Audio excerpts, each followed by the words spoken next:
just doing this live. All right. First off, thanks for doing this, Russ. I do appreciate it. I know we've been bouncing back and forth. I just looked up earlier today. Last podcast we did was in October.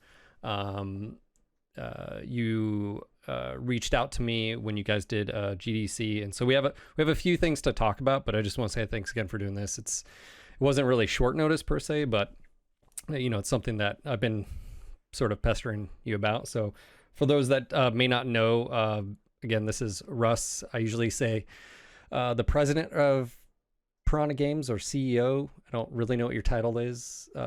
It's both, I think, still technically. But so Russ, I'm the CEO. I think for a long time, I was the president officially, but I don't know. That was just sort of like when you incorporate your business originally. I think that's what I was. But if I'm the CEO, I've been the CEO now for a long time. But I think I even had president in my Twitter handle till recently. So it's all good. Okay, so there's been a few things that have changed since the last podcast. Basically, just quick recap. The podcast we did was sort of based on the PC Gamer article that came out, and it talked about clans. And so I figured now that there's been a little bit more info released on clans, we can talk about that. But before we get to that, I just wanted to sort of touch base and talk about, MWO a little bit, then Mercs, and then clans as well, of course. And then, we can roll on to something else. So I know we've had a lot of questions about MWO. I assume you guys are all full steam on clans right now.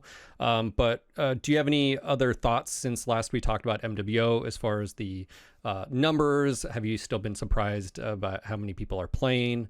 Have you been happy with the numbers, and, going from there?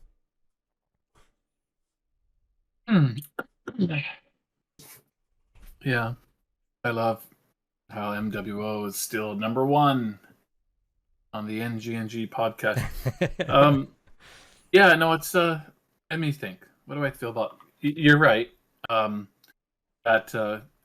it's all hands on deck for clans. I mean, there's a few folks doing bits and pieces here and there, keeping the lights on, and we're still managing the patch MWO, and there's still things, wheels are moving, but absolutely all hands on deck. I mean, Piranha Games is like about 110 people now. That includes admin and everyone, but pretty much have 100 people working on clans right now. It's by far the biggest development team that we've ever had, and certainly when we were finaling MWO back in the days, probably a team of mid-30s. I think Mercs was maybe double that at its peak when we were finaling. Now this is another, third bigger than that, because that's the way it goes. MWO, it's I'll be honest with you, it's important to us because of what it means to the community, but it's essentially, it barely makes money. I don't think I'm breaking news here. I mean, it's in the black ever so slightly. But that, I think anyhow, the team size that we have on that, when things aren't being distracted by, let's say, clans finaling, and the MWO team is, we're not, picking at them even. It's a small team. You got, dedicated artists and some guys in marketing, and you have someone enough to pump out a map, maybe a mech once in a while. And even with that level of content, I would say for all intents and purposes, we consider it pretty much breaking even. Sure. So it shows you that it doesn't make much money anymore. It's probably about less than 1/15 of what it was at its peak when it comes to revenue. But the fact that it's still around, what has it been now? I mean, it's always confusing to me even. I guess if we consider fall of 2012 was when it went like open beta. I guess if you count that, you're basically looking at, you're coming up on 12-year mark since people have been playing it. So And I remember they told us MWO was dead in 2013 or 2014. Remember that? It was dead. Yeah. Still going. And so I'm really proud of that for sure. I love the fact that people still like it. In fact, I don't know if I've said this to you yet, if I said this at GDC or maybe not. If I'm repeating myself, I apologize. But what I found really cool about our products over the years is I love to see how attached and sort of loyal people become to certain products. And I completely understand that PvP is very different, so I think we'll come back to that. But the thing that I just laughed about the other day with someone was way back when we were making MWO. It was like not to get too dramatic or sort of like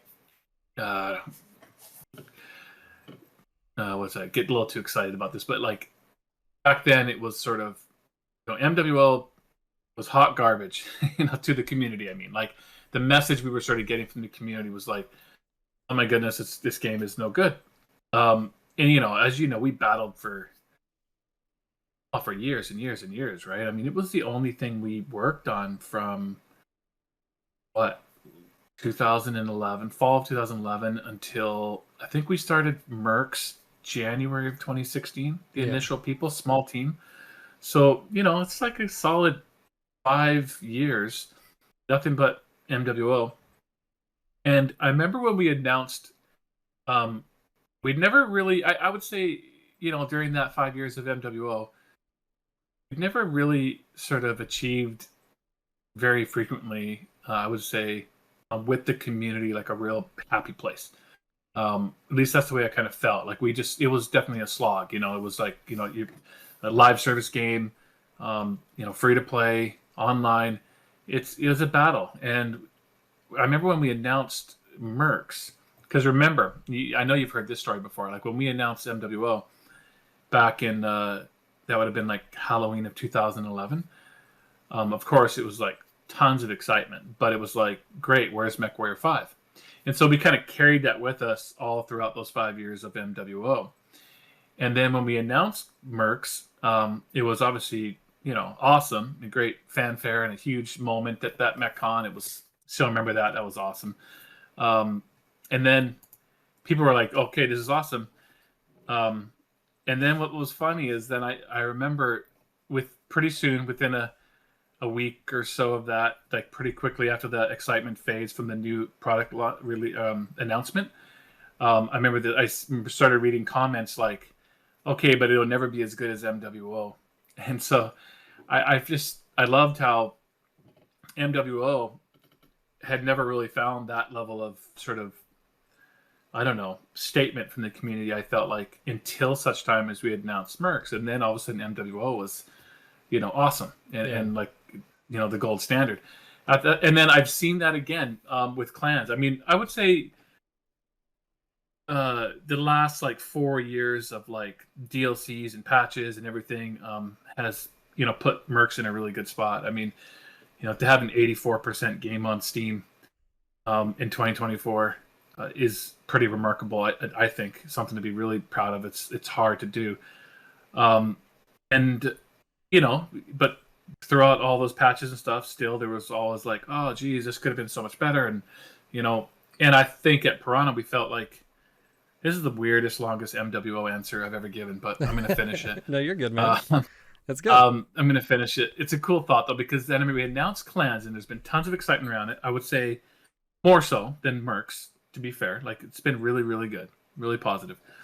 But then I started to see some comments just in the last few weeks or whatever, since we started really diving into clans announcements, of a lot of people saying that oh no, I'm not so sure about this now. Like, Mercs is so good. Mercs is hundreds of hours of play time, and I'm worried about the replayability of clans, and so we see that with each product we do. There's this sort of like, when you're actively working on when it's fresh, people kind of see the warts more, and they're like, oh wow, this could have been more. Like, do this. Why isn't this here? And then you work on it and patch it and work on it for a whole bunch of years, and now it's your new game, and then people get sort of like, oh no, they're leaving this one behind, which was really awesome, and we want more. So, I mean, I guess the good thing about that is Piranha, um, I think, has a reputation of really supporting their products. I mean, we're still patching MWO to this day.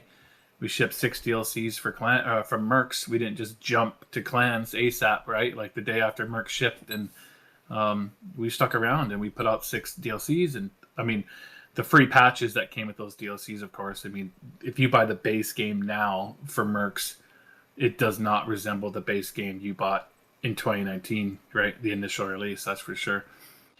And I hope and expect that clans will be the same. I mean, a significant amount of content supported. So MWO at this point, to kind of come full circle, is a super important part of our history and of our community. But right now, it's absolutely a community service product. It is not a money-making product. You know, it is not something that's, you know, at this point has any hope of all of a sudden reestablishing itself and becoming big again or something. It is a community service product.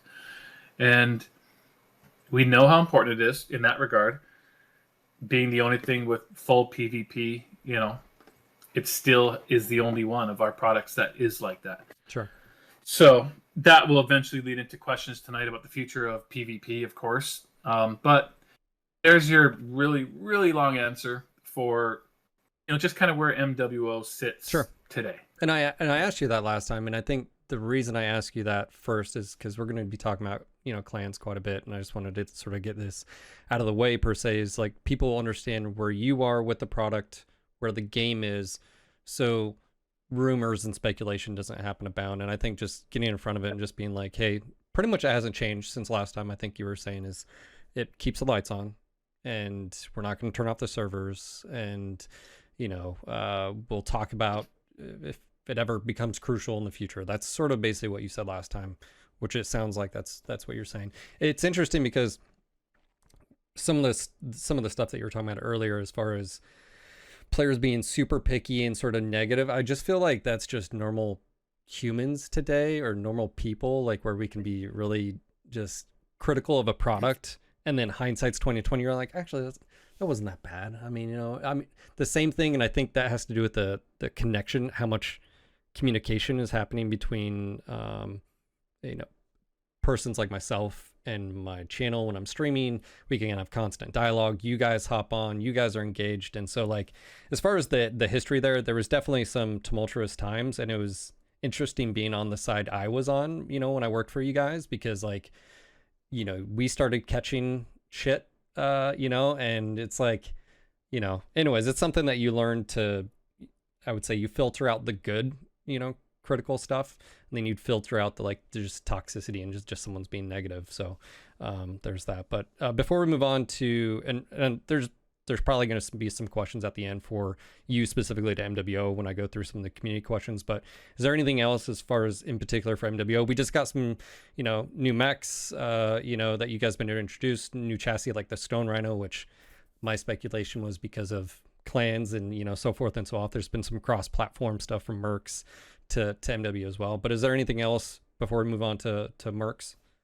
Well, I'm going to clarify something a little bit. You know, I see some comments in Twitch, and I'm not watching it now. I'm actually watching Discord again. Is there any way for your face to show up in Discord? Because okay, yeah, 1 second. It's really weird to not see you, but if I go to Twitch, then it's like super delayed and it's really distracting. So I'd rather just look at Discord. Okay, that works. But I did see a few comments in Twitch, and I thought you saw. As far as like. Sorry again? I said I thought I was on here. 1 second. Let me see if I. Yeah, sorry, you haven't been. So I went over to Twitch and I got confused. So, yeah, about it not making money or being a money-making product. Look, it's not. And there was a comment about like, hey, you know, we, essentially like it could be a money-making product still if we just, you know, did certain things or made certain things. It's just not the case. I mean, it's about the player base, and the player base, even if everyone in our current player base bought everything we put out there,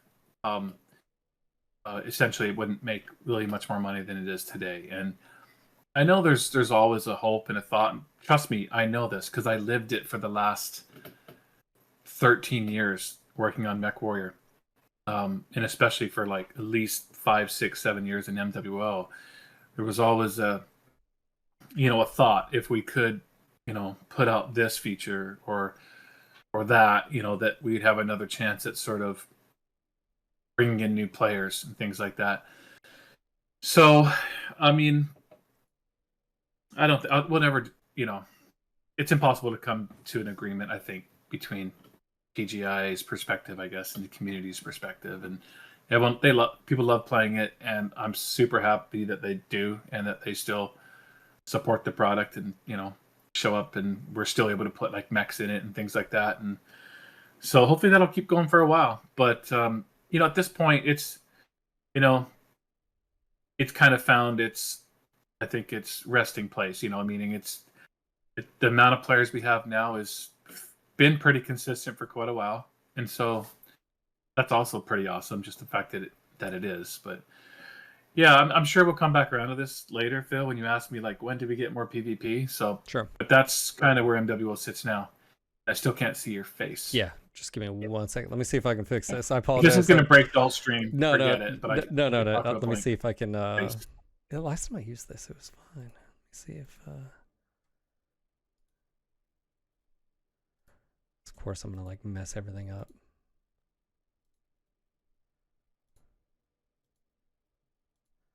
Of course, I extracting. Sorry. No, you're good. And it's. Hold on 1 second, chat. Sorry. Like I said, this is normally why I don't do it live as well. Let me see. Yeah, you've got your questions prepped, so we'll go with that. All right. Yeah, I apologize. Let me see. Show me your face. Oh, let me actually see if I can do this. Hold on 1 second. Let me see if this will work now. How many players are on MWO these days? What does the community think it is, I guess? I think peak of almost about 1,000. This is only on Steam. That's the only thing we have access to is Steam. Peak is about 1,000. Average is on Steam is around 400 to 500 at any given time. In the past, I remember you said that. In the past, that you said, and this is years ago, you said Steam was like 25% of the player base, but that again, this was years ago. So I speculate, and I'm one of those. I used to use Portal, but now I use the Steam because I built a new system and I just downloaded it from Steam, and so like I was one of those statistics for years. So yeah, I'm rusty on where it stands right now, but you are for sure correct in saying that it shifted gradually more and more to Steam. Our revenues also used to be, not a lot of them came off of Steam. Now, much, I think maybe even a majority of them. So I would say, the very peak, honestly, even in the heyday, let's say like, the best, highest population period for MWO when we made the most money off it and stuff was still only peaked at about 5,000 or 6,000 online any given moment. I think maybe when we first went to Steam, we briefly hit as high as 8,000. So that's concurrent online at one time. Back in those days when we had 4,000 or 5,000 online at peak times, we had an MAU, a monthly average users. That's all unique users that show up in a month. Would it be about, if memory serves, I'm just going off memory, 120,000 unique people in a month. Daily back then, I forget. Nowadays, though, I think we're probably looking at, honestly, 1,000 peak is still pretty good. Like, I'm actually surprised to hear you say that. How often does it hit 1,000 most days? Or somewhere between 800 and 1,000? It's been steadily, it hovers, but it's been declining slightly. I think this year, slightly, but it usually the past few months about 1,000 on like peak concurrent, and peak is like 10 p.m. Eastern. Sometimes the EU, sometimes as well, but usually around 10 p.m. Eastern is when it peaks. But yeah, it's just, it always gets brought up because, you know, like how many people are online, because, you know, people are like, oh well, you know, I keep running the same people, and it's like, well, you Yeah. do have a, you know, Oh yeah, you definitely would. So like nowadays it's maybe 20 to 30,000 monthly unique. So it gives you an idea, and then maybe daily unique is about 6,000. Yeah. And then I guess yeah, Steam is most of it now. I feel like, but I'm not really sure the ratio. So like, if Steam is showing you like 800, you know, maybe there's 1,000, 1,000 online concurrent. And keep this in mind. So for people that are like, hey, I bump into the same people. Any given moment right now, it's been a little while since I brought up the matchmaker, but the matchmaker would show you the buckets that is kicking off, and at any given moment there might be like, if you think about 1,000 people online, and some people are going to the bathroom, some people are in the mech lab, some people are in matches, so maybe there's like 20, 30, 40 people dropping into the queue in the bucket, and the matchmaker wants to kick off his match as quickly as it can, and whoosh, you go off with a lot of times you may end up with, you know, similar amount of people with that many people online, especially when you start to break it down to the tier matchmaking and stuff that it tries to do. So Gotcha. yeah, but I guess the good news is I think it's been in a pretty similar state now as far as its, you know, EAU and stuff for probably, what would you say, even the last 2-ish years or so, or maybe even more. Yeah, it's been pretty steady state. I Yeah. mean, I think we had a peak there after 2022, or 2020, and then 2021. So, you know, when Darren and, you know, we had that podcast, sort of peaked up. But awesome. Well, like I said, I know there's going to be questions down the road. We'll talk about, you know, PvP, stuff like that. Mercs, you guys launched the latest DLC with Solaris and Duncan Fisher. One thing I want to ask you, has it, because we're talking about numbers right now, I think some people are always surprised when I pull up MW5 on Steam, how many people are playing MW5 at any given time versus like MWO. And this goes back to some of the stuff you were talking about, which is there's a split in this community. And I think a large majority of people are people that enjoy the PvE experience and not so much the PvP aspect. And has that surprised you about the it seems like sales did really well last year and maybe even earlier this year with Mercs. Does that surprise you, or is it one of those things where it's like, okay, it's a now more mature game, or that segment of the community, more and more people are finding it, or like what's your thought behind that? Because it seems to be like there's a lot more people as of right this second enjoying a PvE game versus a PvP game. Well, just MechWarrior specific, or do you want to prognosticate on like the, you know, the gaming industry at large when it comes to PvE? But we can go broader if you want. But as far as MechWarrior stuff goes, I'm not surprised. Although I am and I'm not, and I guess I'll explain that. What I mean is, when we first were shipping Mercs, I had, you know, you're a game developer, you're working on your baby, you have optimism, you're full of expectations, and you know, you think back, okay, this is the first single player, you know, multiplayer, or sorry, MechWarrior game since 2001, you know, MechWarrior 4. So this time we're going to be on the consoles and everything else. So, you know, the market's gotten so much bigger. So there's a lot of potential there. I would say most of that, a lot of that potential was met. I'm filled with disappointment in the sense of how it was released. And I'm not necessarily referring to the Epic Game Store release. I know a lot of people would gravitate to that. So that's fine. We can include that too as part of it. But more so what I'm referring to is the scattershot release.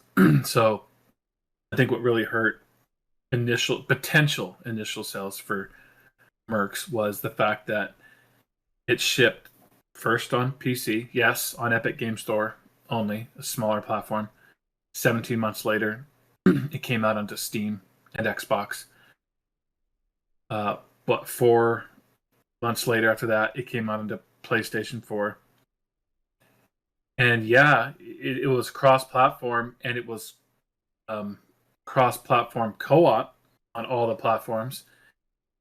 But Mercs has had this. So in that regard, I think we hurt ourselves quite a bit with sales, potential sales. But also, it kind of goes back to the point of maybe the part that does surprise me is the fact that just how strong sales have been year over year on Mercs. A lot of times, a premium product like this, comes out premium as in a price point game, not a free to play game. Sure. A premium product will ship, and it's a big hot flash in the pan, like almost all of its revenue generated in that first 6 to 12 months, and then it's a trickle. Mercs really hasn't been like that. Mercs has been steady. Like, I think we made more money in, what was it? So it was May of 2021 that we went onto Steam and Xbox. So I think 2022 might have made more money than 2021 or something like that. 2023 was similar to 2022, and so 2024 is close to that, down a little bit finally. But like year over year, it was essentially making as much money as the previous year, which is kind of unheard of. And I think some of that is DLC support and everything, but some of it is also just how much better the product was getting year over year. I mean, it's the base product, without mods or anything else, just the base game. Think about DLC 1. I think we had, I don't even remember, like a huge, 3-page list of things that were just free update to the game. Like they went into the game at the same time that DLC 1 released. And the game was just so much better than it was previously.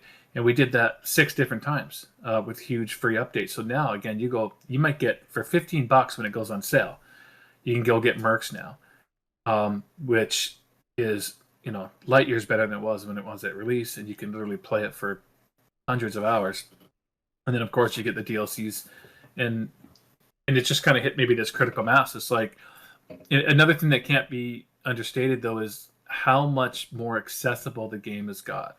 And I know I'm speaking to more of a MWO PC crowd, more of a hardcore MechWarrior crowd, so this doesn't necessarily mean a lot to this crowd, maybe, but accessibility is important. If you want your game to be a big hit and sell enough units to, justify another game, that's an important thing that we've continued to work on. So that means way better controller support, way better, say third-person support, and just cross-platform, console, just overall making the game more accessible. And Plans is going to benefit from that greatly, because it's been a slow cook through all the patches and DLCs on Mercs. So it's been really cool to see how well it's done over all these years. But it's also been frustrating because when we're making clans now, and when we try to do projections for like what we think the sales of clans will be, very difficult, because we can go back. The idea, of course, is to go back and look at Mercs and say, well, how did Mercs sell on Steam and all these platforms? Well, we know how it sold. But again, we also had a game that was on Epic Game Store for 17 months, and then it went to Steam and Xbox, and then a few months later it went to PlayStation. When it went to Steam, Xbox, and PlayStation, it had 0 reviews. None. The entire review cycle happened back 17 months prior at the Epic Game Store release, because that's the initial launch where the initial reviews went out and everything. So we had essentially 0 press push with the relaunch. So now when you look at clans, it's like, we're in a totally different world now. I mean, we are shipping Xbox, PlayStation, and PC simultaneously with cross-platform co-op, with full review cycle and medium press all simultaneously at the same time. So I think Mercs helped us get there because we got a lot of practice over 6 DLCs. By the time we got to DLC 2, we were sim shipping everything everywhere at all at once for the last whole bunch. So we've gotten a lot better at that. Yeah, that's one of the things So I've sort of stated is that it seems like you guys have learned and taken a lot of the lessons learned from obviously MWO, but Mercs was a brand new type of game where you're diving into PvE. And then something I've speculated, which is you guys now have experience with Unreal, the pipelines, design, all that. You know that people want this or you know that people want that. And that sort of plays right into us talking about clans. But before I go from Mercs, I do want to ask, and this, I don't know if it was Matt or Darren or if it was you, potentially mentioned another DLC for Mercs. Is that happening? Is that what's going on? Because you guys are full clans right now. Is there something in development or? And we're back. So we you should should just start over. Shit. Let's just start over now. Sorry, man. Ask me about MWO again. All right. All right. I think that'll be. I'll yeah. At least that way you can see sort of side profile. You get side profile. You get to see the receding hairline. All right, man. Sorry for the technical difficulties, everybody. We're going to get right back at it. We were talking about Mercs and you guys learning from Mercs. I asked you about, is there a possible DLC 7 going to happen? And is there any status on that? Is it confirmed or not confirmed? Yeah. Gotcha. There might be. We were working on DLC 7.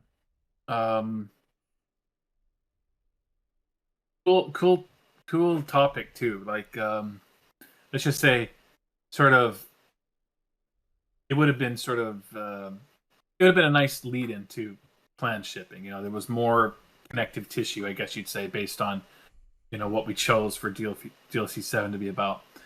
But pure and simple, we put it on hold, and I think we exchanged on Twitter once briefly about this. It had nothing to do with sales of DLC 6 at all. It was just 100% about plans. All hands on deck.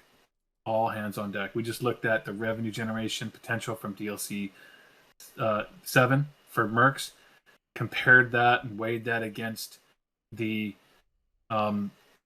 maybe the risk that we would diminish on the development of clans. Not to mention there was a bit of a concern came up around the larger audience for MechWarrior, not the core community, which understands these things, but say we just got done with GDC and had this big GDC moment with our trailer and all the articles coming out and talking about MechWarrior 5 clans coming. This is a new standalone MechWarrior game, right? Trying to get that message out there. This isn't a DLC for Mercs.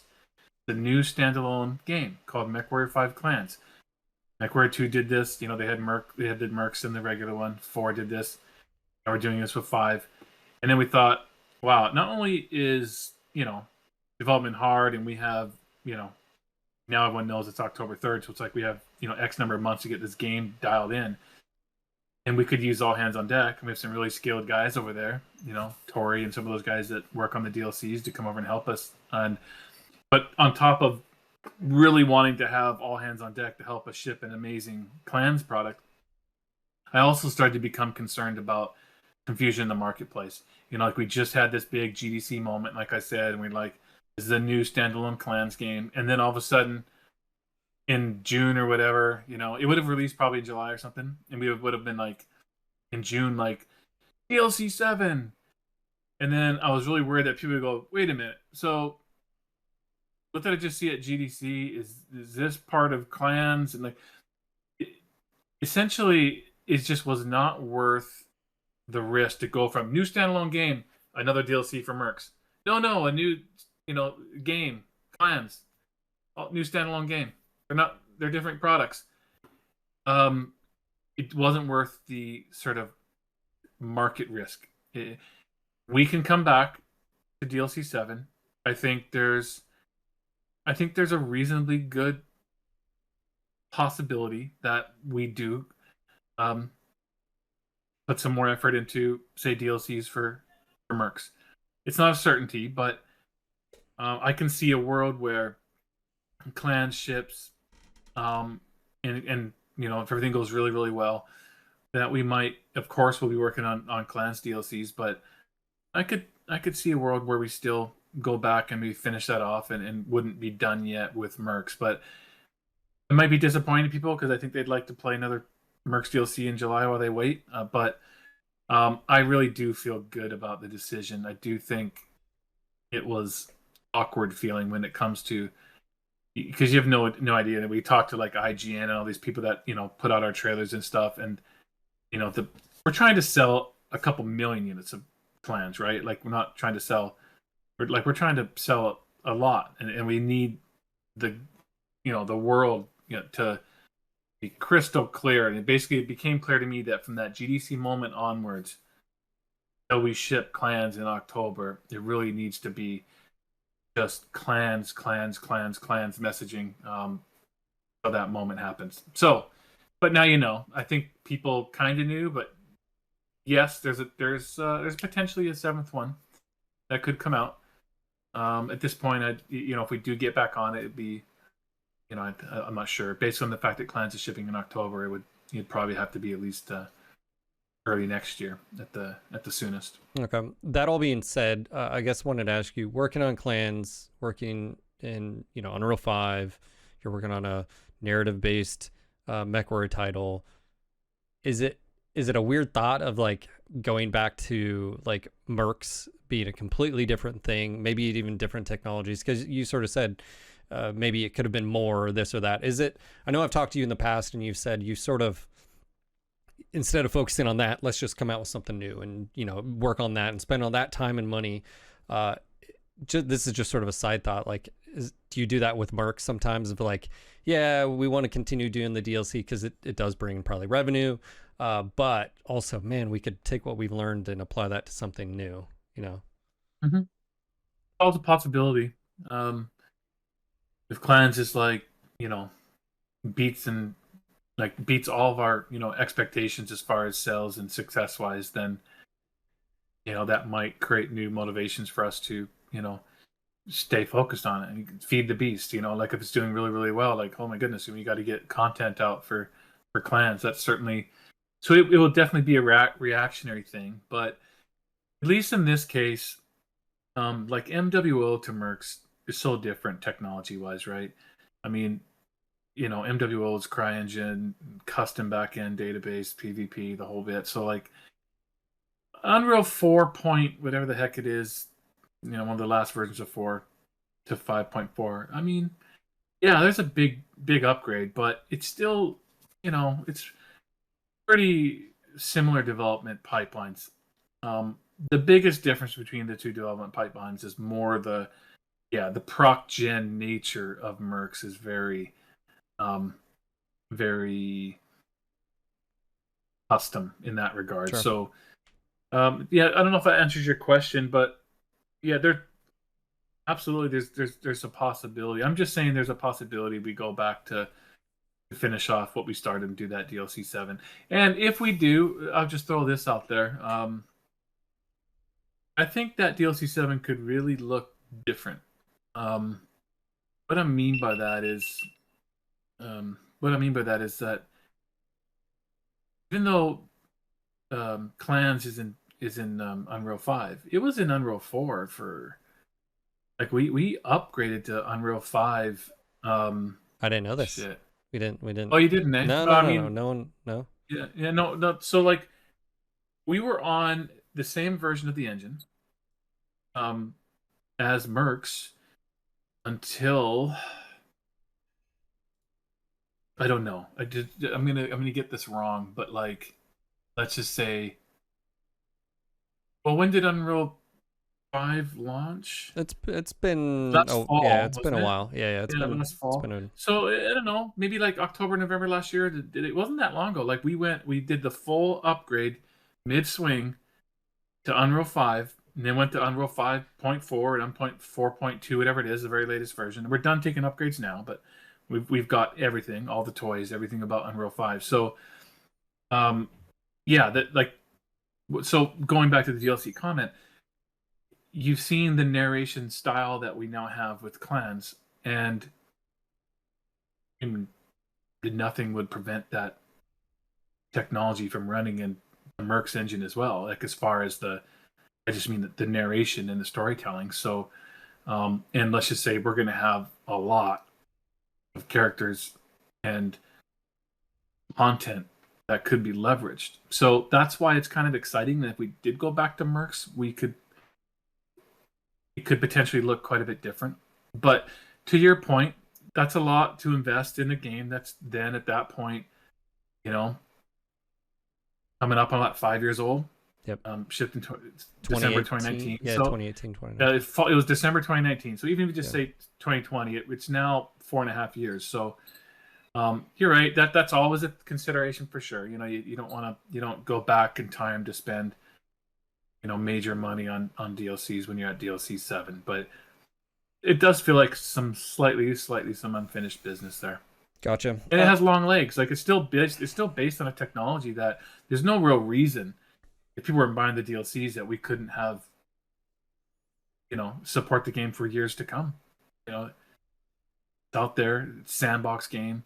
I've seen YouTube videos, guys that have spent 200-300 hours in that game. Like, there's a lot there, but yeah. And for now, we're certainly all hands on deck. It's clans. You're only as good as your last game, so we gotta ship this thing. All right, so let's jump into clans. I know that's probably what you want to talk about right off the bat, but okay, so for those that don't know, I was treated like press for GDC. I'd reached out to you like, hey, I'm not going to be able to be there, and you're like, hey, we're doing these remote things. So I talked about this in the video I covered. You had said in the last podcast that I'll be impressed, and full disclosure here, I was impressed. I did not see, just based off of what we saw in Mercs, with the storytelling, but also just character. We make fun of Fahad because it's horrible, and the lack of the real lack of character in Mercs, and I'm just being honest, how I've always felt. Fahad is the best. No, I get it. I've seen the memes and they're hilarious. Yeah. So first things first, my impressions. I just want to, because we actually didn't really get to do this after the presentation you gave me, which I didn't fucking realize was actually live until like midway through. And then I saw you like keyboard and you're like, yeah, of course we did the last one live too. And I was like, oh no shit. Okay. So when you say narration, you guys are utilizing Unreal 5. Obviously, you've got the fidelity aspect as far as like day and night and all that fun stuff. We talked about that last time. You guys have that. The mocap to me, though, is what struck me. So can we talk a little bit about that? Because to me, as far as a Battletech fan, we can talk Mech Commander cutscenes. We can talk Mech 4 little interactive that were, live action with people and all that. We have never had, in my opinion, a take like this, first off, in a game, in an animated, like nothing. We haven't had anything like this before, at least from my perspective. And I was surprised by it. I was impressed by it. I was also impressed by the language you guys were using, which is, very lore accurate. And can you just sort of talk about the motion capture and what you're trying to achieve with clans? Because like I said, I was happily, I guess taken by surprise. It's really cool actually how that came about. And with Piranha, whenever we're making a product, a lot of time it starts out with maybe what I perceive as being the greatest sort of need out there. And what I mean by that is, ultimately we don't own the brand, we licensed it, and it's been really cool to be basically the stewards of this brand now for the last like 13 years when it comes to, the mechware side and PC and console side of things. And 13 years, crazy. 13, and that's all I've been doing now for 13 years. And when I first got the brand, to me, the number one glaring thing was, and there's other reasons that played in this too, but it was like multiplayer. I thought there's never been proper multiplayer. And I don't mean to like, rag on the net mech back from MechWarrior 2 or the basic versions, server browsing style versions that, MechWarrior 3 and 4 had in various formations, but like, not to the modern standards that they were at that time. Even then, 2011, 12, 13, persistent online, things. And so that was the biggest need for me. And so that's why we struck out to make MechWarrior Online. But then, of course, like I said, people were like, this is amazing, but where's MechWarrior 5? And so it was like unfinished business. And then it was like, for me, it became the greatest need was to make what I viewed, anyhow, from my opinion, as the ultimate, mercenaries game. Because I love the Mercs games. I love Mech 2 Mercs. I love Mech 4 Mercs. But even more than anything, and you guys have heard me say this before, the biggest inspiration is really the spiritual successor of MechWarrior 1, the original MechWarrior. Because that was the only one that you could go to the map of the Inner Sphere and click on a planet and fly there. And that stuck with me. I played it when it came out on the family 8086, IBM clone with 8 megahertz with the turbo button turned on. And we had like about a 30 megabyte hard drive. I had MechWarrior on there. The fact that you could go into even Mech 2 and Mech 4 didn't have that same feeling of like going into the mech lab and like fixing the individual components of your mech and then like getting your dropship and like flying somewhere. Wherever you want, choose it in the Inner Sphere. And then you pay the cost of travel and you go there and all that. So that's really what Mercs was based upon. And it wasn't meant to be a storytelling game. It was meant to be a mercenary simulation game, like the ultimate Mercs sandbox game. And we've talked about this part before, I think, that I tried, I thought anyhow, pretty hard to really communicate that in my language in the interviews and everything we did with Mercs. But still, I think when it came out, there was still a sense of disappointment that it wasn't more of a storytelling game than it was, even though I felt like I said, hey, this isn't a storytelling game. This is a mercenary sandbox game, but still people want what they want. The heart wants what it wants. So they are like, it took a little while, I think, for people to accept Mercs for what it is. That it's unbelievable what it does. Like, truly, like it's, I mean, it's, I can't, still, it blows me away to go in there. It still looks pretty damn good to me when I see videos of people playing it. I go play it.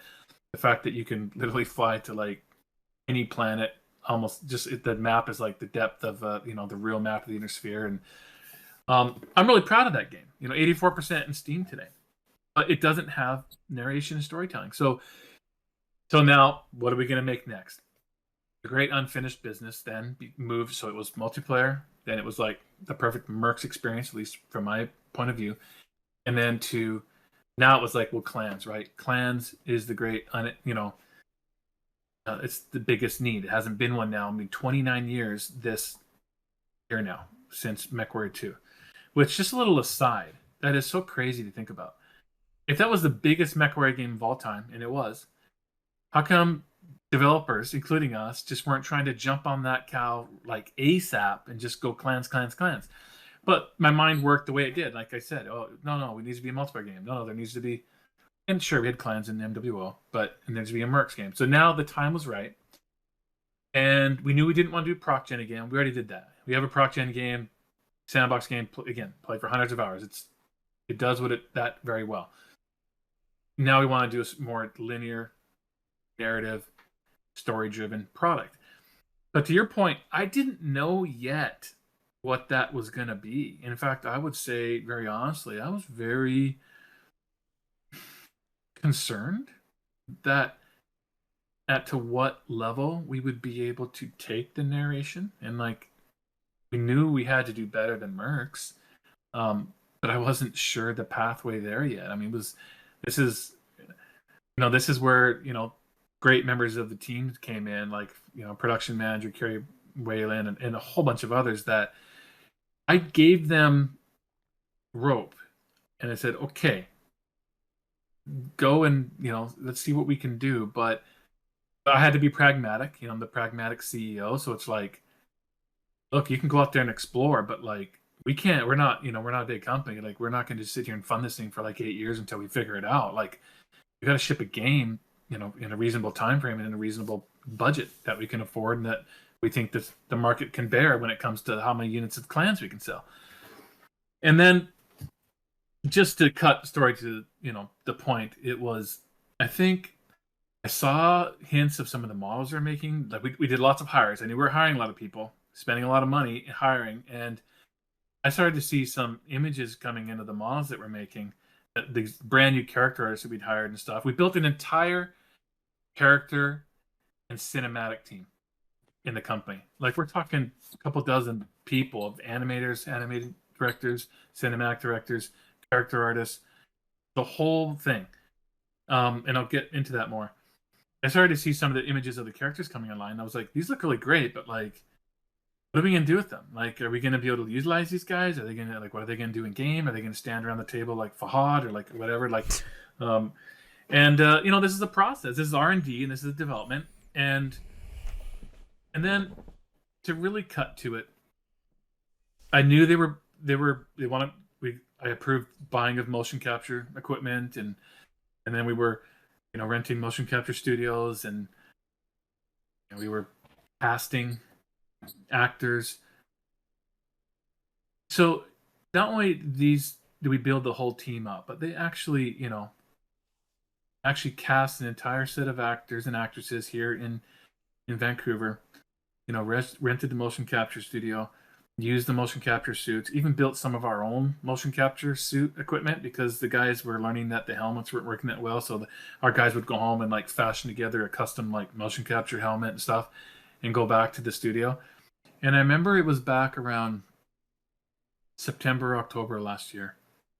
One of the first main test scene cinematics came off the printing press, so to speak, and our cinematic director posted it, and I watched it, and I was so blown away that I was like, oh, we're making a totally different game than I thought we were making. I was like, even at that point, that late into the process of making clans, I was like, okay, now we're making a totally different game than I thought we were making. Like I knew we were making a narrative, story-driven game. Don't get me wrong; it was always going to be that.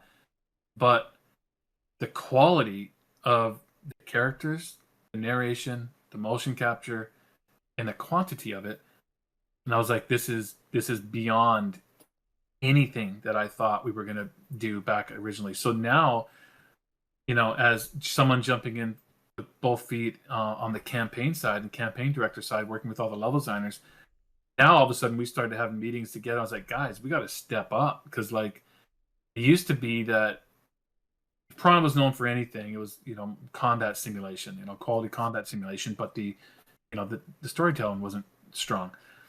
Now all of a sudden I'm seeing the storytelling and narration jump like 20 steps up. Like we're talking like leveled up 10x. And so are you I'm saying sitting here telling the gameplay team like we got to step up? Are you saying because now we got to live up to these cinematics? So you're saying you saw yourself, you realized we've leveled up here, but you're saying design wise, there would be a stark contrast. So is that sort of what you're saying? Oh, I just wanted to make sure that there wasn't, because it used to always be that there was a stark contrast between the storytelling and the gameplay, meaning that gameplay was way ahead of the storytelling. At least I think that's what the reviewers would say, and that's what most people would say. It's like amazing, combat simulation, but not a lot of depth in the storyline. Now I knew we were going to have buckets of depth on narration and storytelling, so it's like, okay, we need to look in ourselves and we make sure that we can really step up on the gameplay side, and we have like ways that we adjusted. Well, we can get into gameplay later if you want to talk about how we've sort of like upped the game maybe on the gameplay side of things, but staying on the the story and narration side, that was really incredible team that was built internally. I mean, you guys have only seen a small portion. I think I remember when GDC released, I kind of thought to myself, like, a lot of people were probably thinking, oh, well, okay, cool. They made like a good opening cinematic, and they paid someone to make a really cool opening cinematic for the game. Sweet. I mean, but what else is there for narration and storytelling? And then course, the release date trailer shows more, and people might be wondering, well, how much is there? Well, why don't you ask me? How much narration and storytelling is there? There is probably between 90 and 100 minutes of motion captured cinematics in this game. I mean, it's a lot. It is. It's a motion picture length essentially. Like when you're looking at when it's all pieced together. Um, I know it's well over 90. I think it's approaching more like 100 minutes now, and it's all consistent. It's all good stuff with great characters. There's a lot of characters, a lot of. I mean, it's just a lot.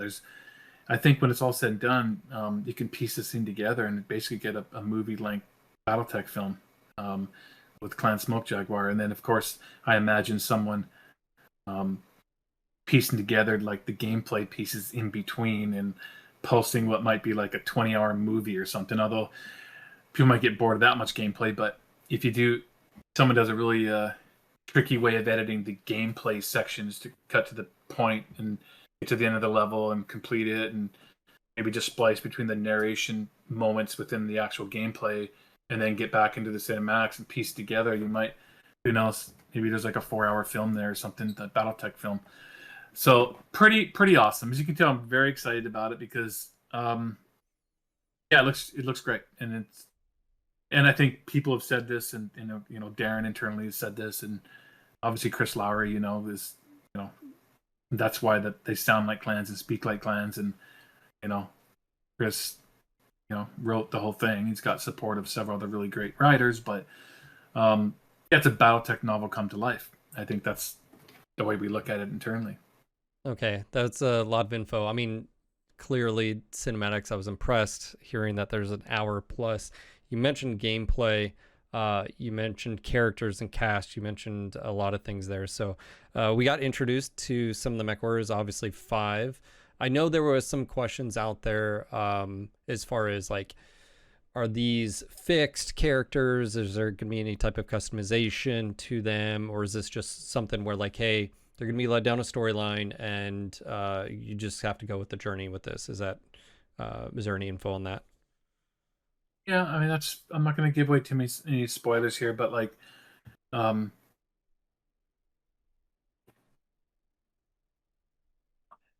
they are fixed in the sense of fixed based on the story, but things will happen in the story that may change that fixed set of characters, and regardless of who the characters are, you will be able to in the front end, in the barracks. There's a barracks in the game where you see them and where you're able to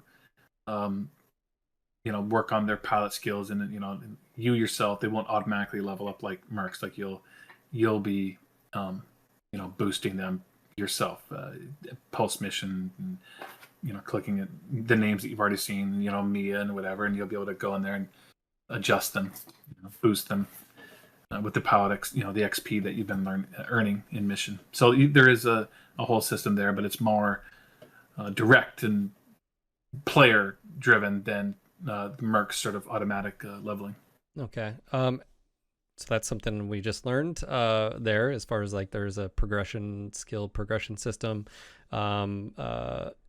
As far as characters and setting, you mentioned Chris and some writing staff. Are you guys working closely with like Catus Game Labs to like Randall? I know you guys have worked with Randall in the past. Is that something you guys are working for? I don't want to say lore accurate. I know Chris is a total lore hound, so I don't, is that something? Yeah, no, we're not working with Randall this time on the product.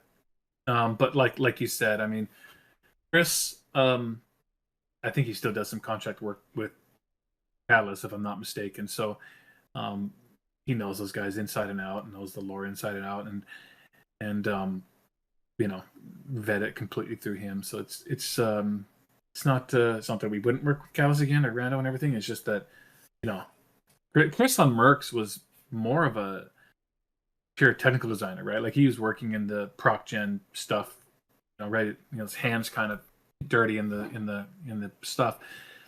now he's full time narrative director on the company for this whole game. So Okay. he's got 2 full time writers though that work with him on his team. So there's a team of 3 writers, whereas Merck's had essentially 1 contract guy, and we contracted Rando a little bit.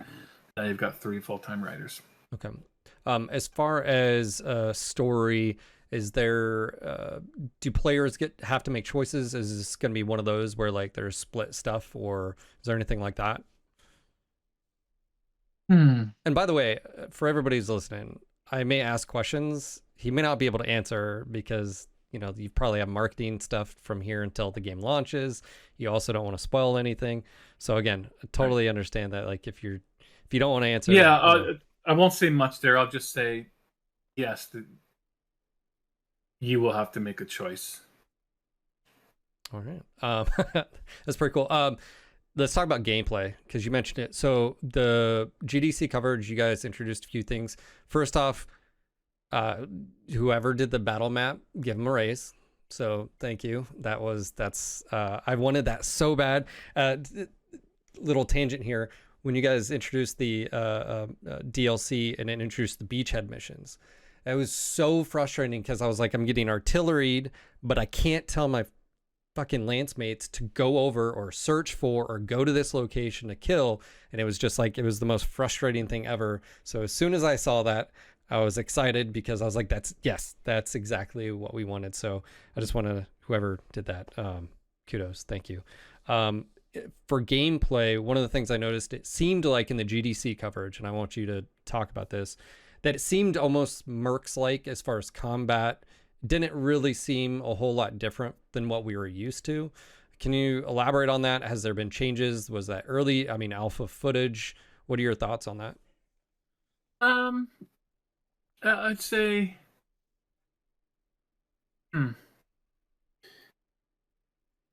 well, I guess it kind of depends what you mean. Like, for example, I think there's tons that's like way different than Mercs, but there's also quite a lot that's similar too. So,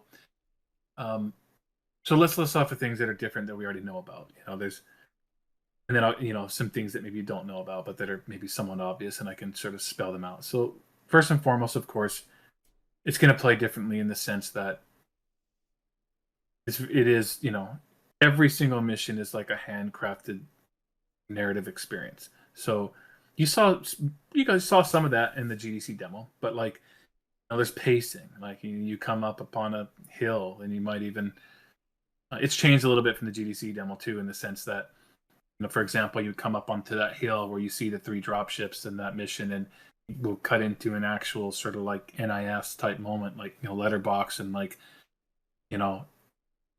talk with Sarah Weaver, and then it's like, okay, proceed with caution, and you head down there, and now that your allies don't show up until you've gone down there, and it makes more sense. You scan the dropship, make sure it's safe, and then they fly in.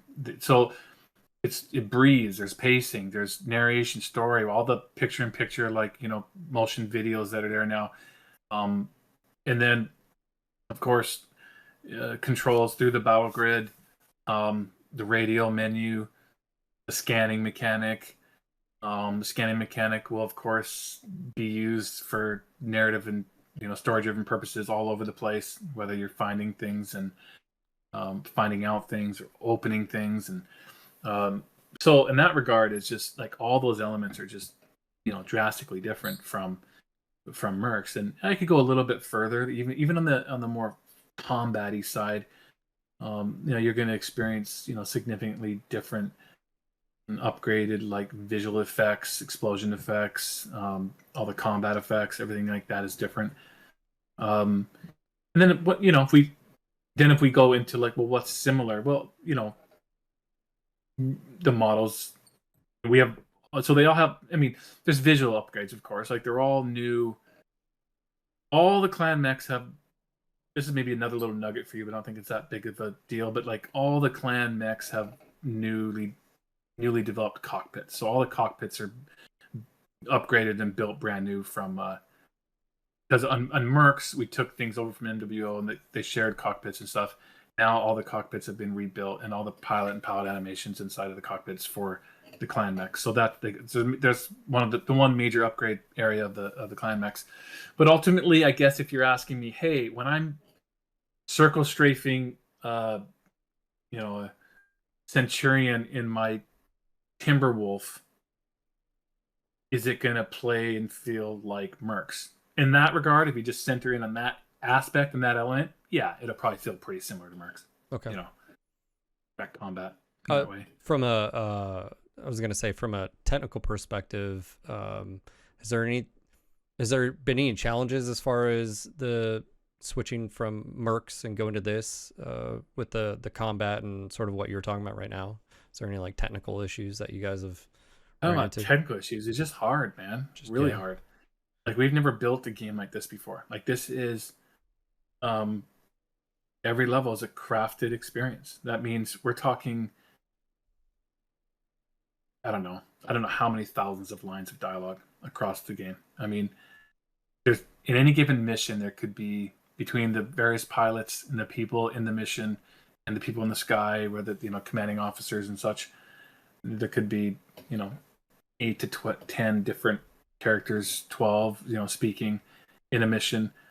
All that's got to be timed out. All that's got to be, this triggers here, then that, then this happens, this explosion, then we cut to NIS and OMG, something huge happened, and just, it's a lot. So now the difficulty in development is Proc10 had its own things. This is a whole new set of challenges. So there's a lot of moving pieces when it comes to arranging. There's all the voice acting.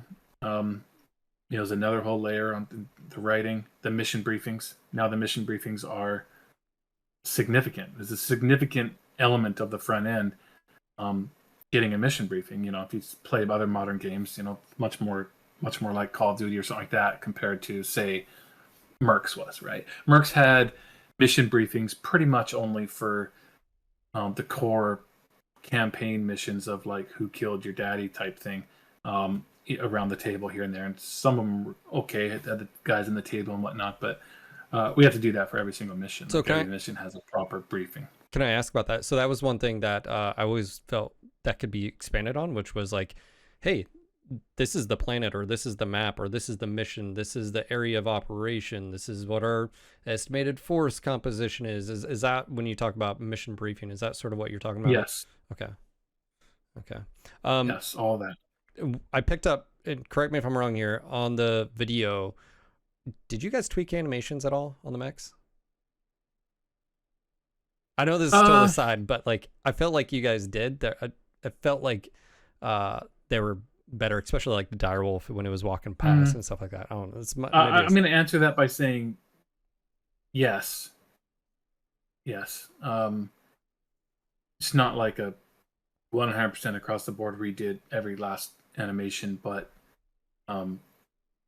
there's some that are being improved and worked on because they're just really bad. So it's one in particular. I mean, it's just a funny aside. We had all these shots for like the GDC trailer, and I had to discard like all of them. I was like, guys, oh my god, like the Arctic cheetah looks like a little 5-year-old boy skipping across the sand dunes. So that one, for whatever reason, that's really bad animation. So we're working on it. Like Firestarter, for example, I think that's really great animation. Just kind of moves with weight and stride, and the Arctic cheetah just didn't.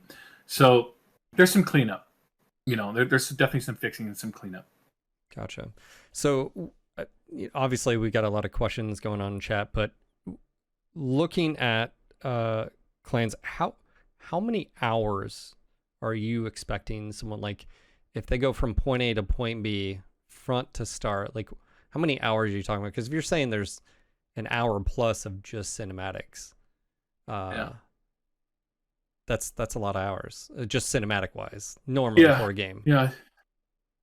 Yeah, I don't have an answer for you yet. If you're talking about like length of the campaign, yeah, like if I start tonight, is it something?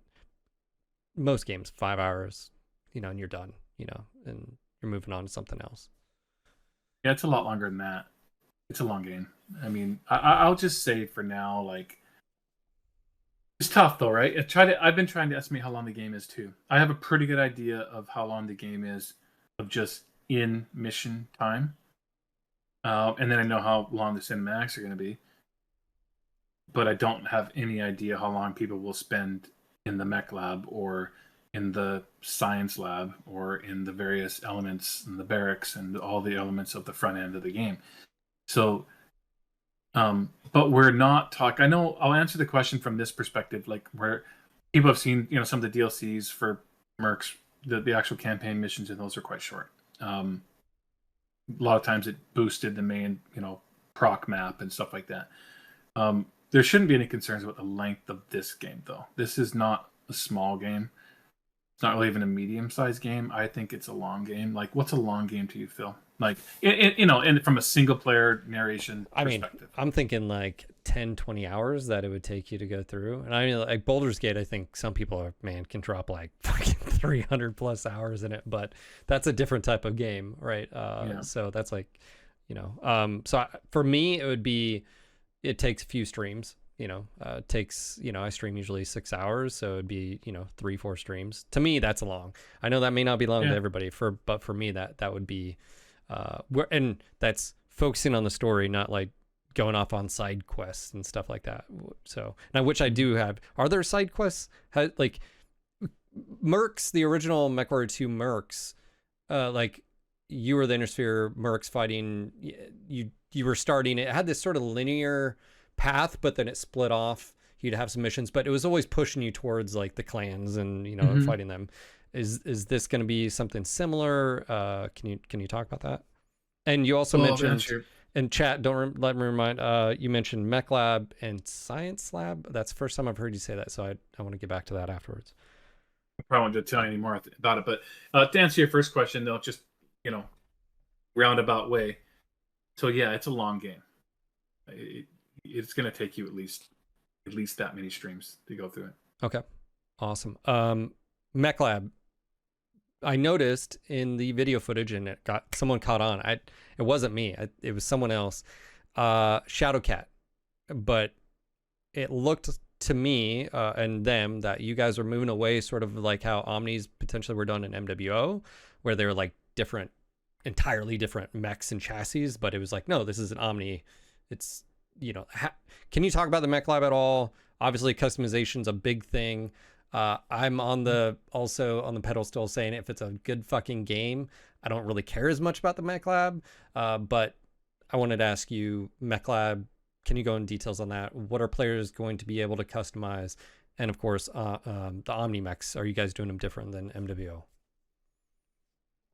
Remind me how they work in MWO? Well, you'd have the Timberwolf, Prime, and then you'd have the A, but then you can hot swap the A parts, but you still had the Timberwolf A, which could have different equipment. So for instance, like the Timberwolf, S would have a jump jet and the CT, but yeah.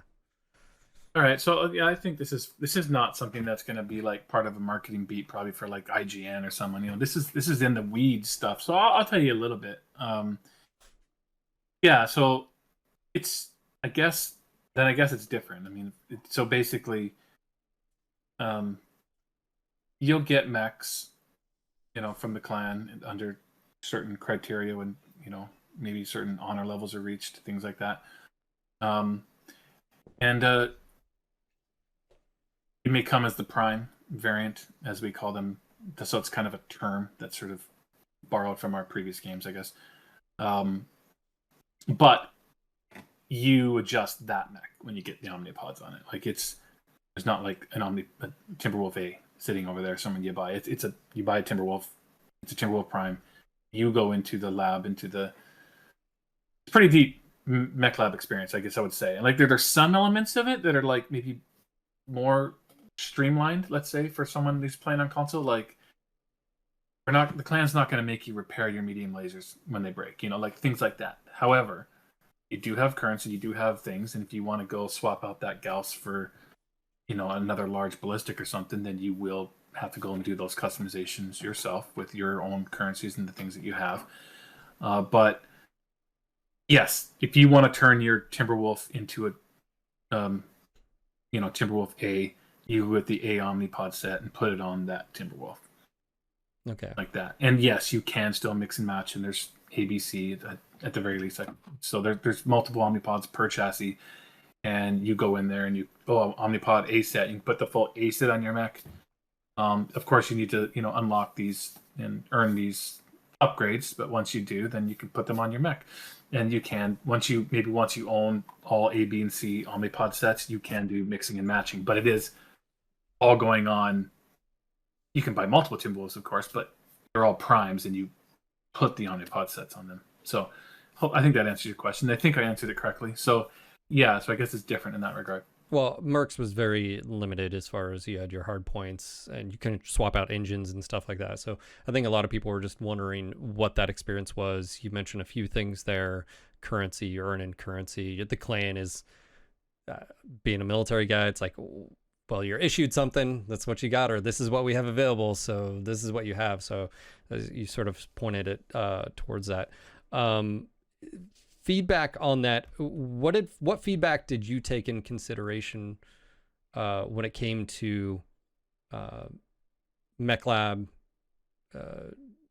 Did you hear a difference between console players and PC players, people that like mods? Because I feel like if you're a console player, you're probably getting a different experience than someone who's rolling a full set of mods and mercs and stuff. And obviously, did that inspire you guys or make any decisions based on that feedback? Based on what people's mods that people put in the game, or just in general, like looking at mercs and what the game was, the changes. You said levels of customization. Is that just because they're OmniMax and you can do it? What changes were there, and what were they inspired by? Or is console a factor here that now you do have to take in consideration when designing these systems? Like, we don't have like an MWO level mech lab, I would assume, or do we? Like, no, MWO is I'm not sure. That's, you got everything in that mech lab. I'm not sure you'll ever see that again. That's anything and everything you could possibly do to a mech. No, so yeah, I guess the reason I said it's why did I say it's deeper? It's not. It's still going to be. I'm not sure. I think it's more. I think there's more flexibility than Mercs, but it's not like we're going to like an MWO system where there's like a bloated hardpoint system or something like that. I mean, it's still. There's no reason to do that in the PvE game. It's like there's the Centurion has 4 energy hardpoints in its chest. Now there's still similarities to Mercs there when it comes to if the Shadowcat has a Gauss rifle, it's a ballistic. It's like a large ballistic. Maybe that's the difference. I'm gonna let Matt and Darren and those guys announce more of this mech lab stuff later because I'll probably just get it wrong. But I think the reason there's a little more flexibility there is it's, I think it might be a little less restricting when it comes to size. But I mean, I'm not sure if I got that wrong or not. But I think the more flexibility primarily comes from, the Omnipods, the Omnipod system upgrades, and your ability to, completely customize and mix and match the Omnipods. And so I probably said way too much already. They're probably mad at me right now. So I know the good news is there's going to be a really steady stream of information now between now and October 3rd. This isn't like we go dark until the release date trailer because Matt and Darren and the marketing team have so much content this time, as you can imagine. For the first time ever, we have content. Mercs was tough, man, because being a proc gen game, it all come together right at the end, and so therefore months and months leading up to you didn't really have high quality stuff to show. Now we've got just buckets of unbelievable cinematics and even levels and gameplays and things to pull from. So you're going to see something, I think, possibly even later this week when it comes to the first of a series of featurettes based on the actors and actresses that filmed this game. You're going to get to know the real people that actually, became Jaden and Mia. And these people. So there's a whole bunch of those coming out. They've got other dev diaries planned on top of that, not to mention major cinematic or trailer moments like Gamescom. We're looking at things like Gen Con, PAX Prime. There's lots and lots of stuff coming over the next 3.5 months. Yeah. Stop hounding me for more information on the Mech Lab, though. I can't go deeper. Okay. So I'm not going to ask you about the Mech Lab, but you did mention a science lab. So what is? Well, I mean, I gotta ask, so for those that may not know, I mean, clans are genetically bred. Does this have anything to do with their genetics, or is this what? Because you guys do have an upgrade. So here's my thing. Before you even say it, because I don't know, you guys in Mercs did like a quirk upgrade path for certain things. Yeah. And I'm assuming, does this have to do with weapons and equipment where you can do upgrades? Am I on the right path? Yeah. Think of it more along the lines of, I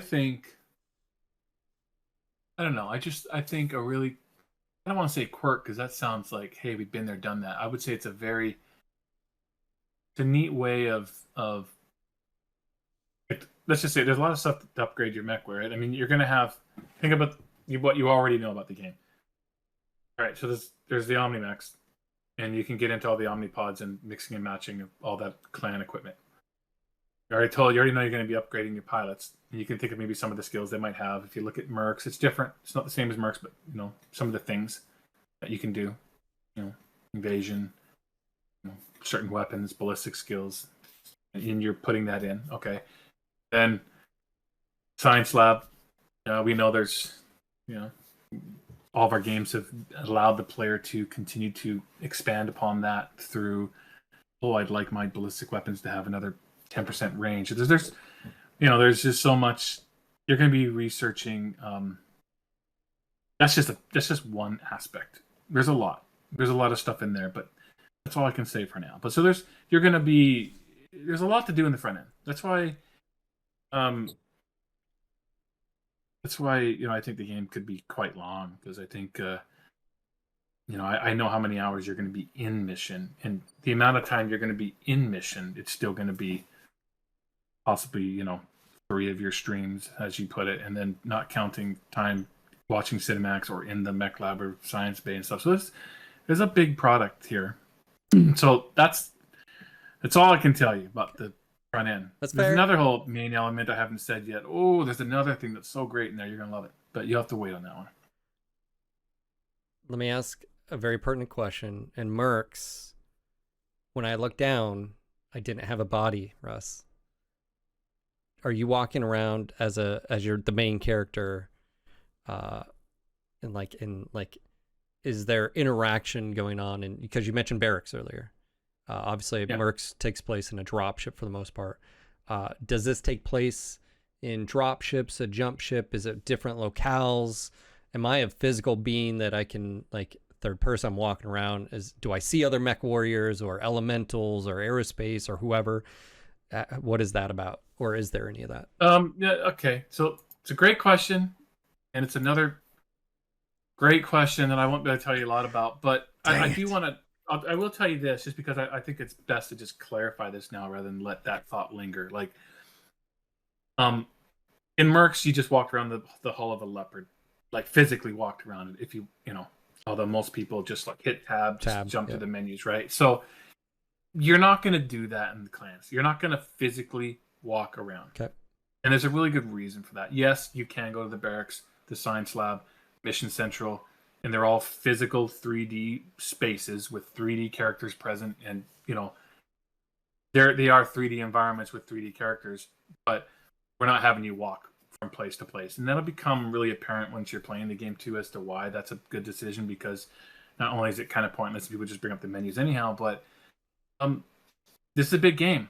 There's a big armada traveling with the clans, and there's a lot of locales, and it's not just in the hull of one ship, one broadsword. You're a part of the armada. It's a big invasion force. A lot of places to be, a lot of places to express the story from, right? So, but you'll have your mission central, and where you get your missions, you'll have your barracks and all that kind of stuff. So, I guess it's the 2024 version of Wing Commander or whatever. You can go to your barracks and do that kind of stuff. I'm nostalgic for that. No, actually, I think You're too young. well, it's a good point. The whole tab thing. So like I'm okay with that. And it was cool seeing your mechs. I still think that was a sweet feature of, like in the ground floor, looking at how shredded your mech is when you got back from a mission. I mean, that was pretty sick. Okay.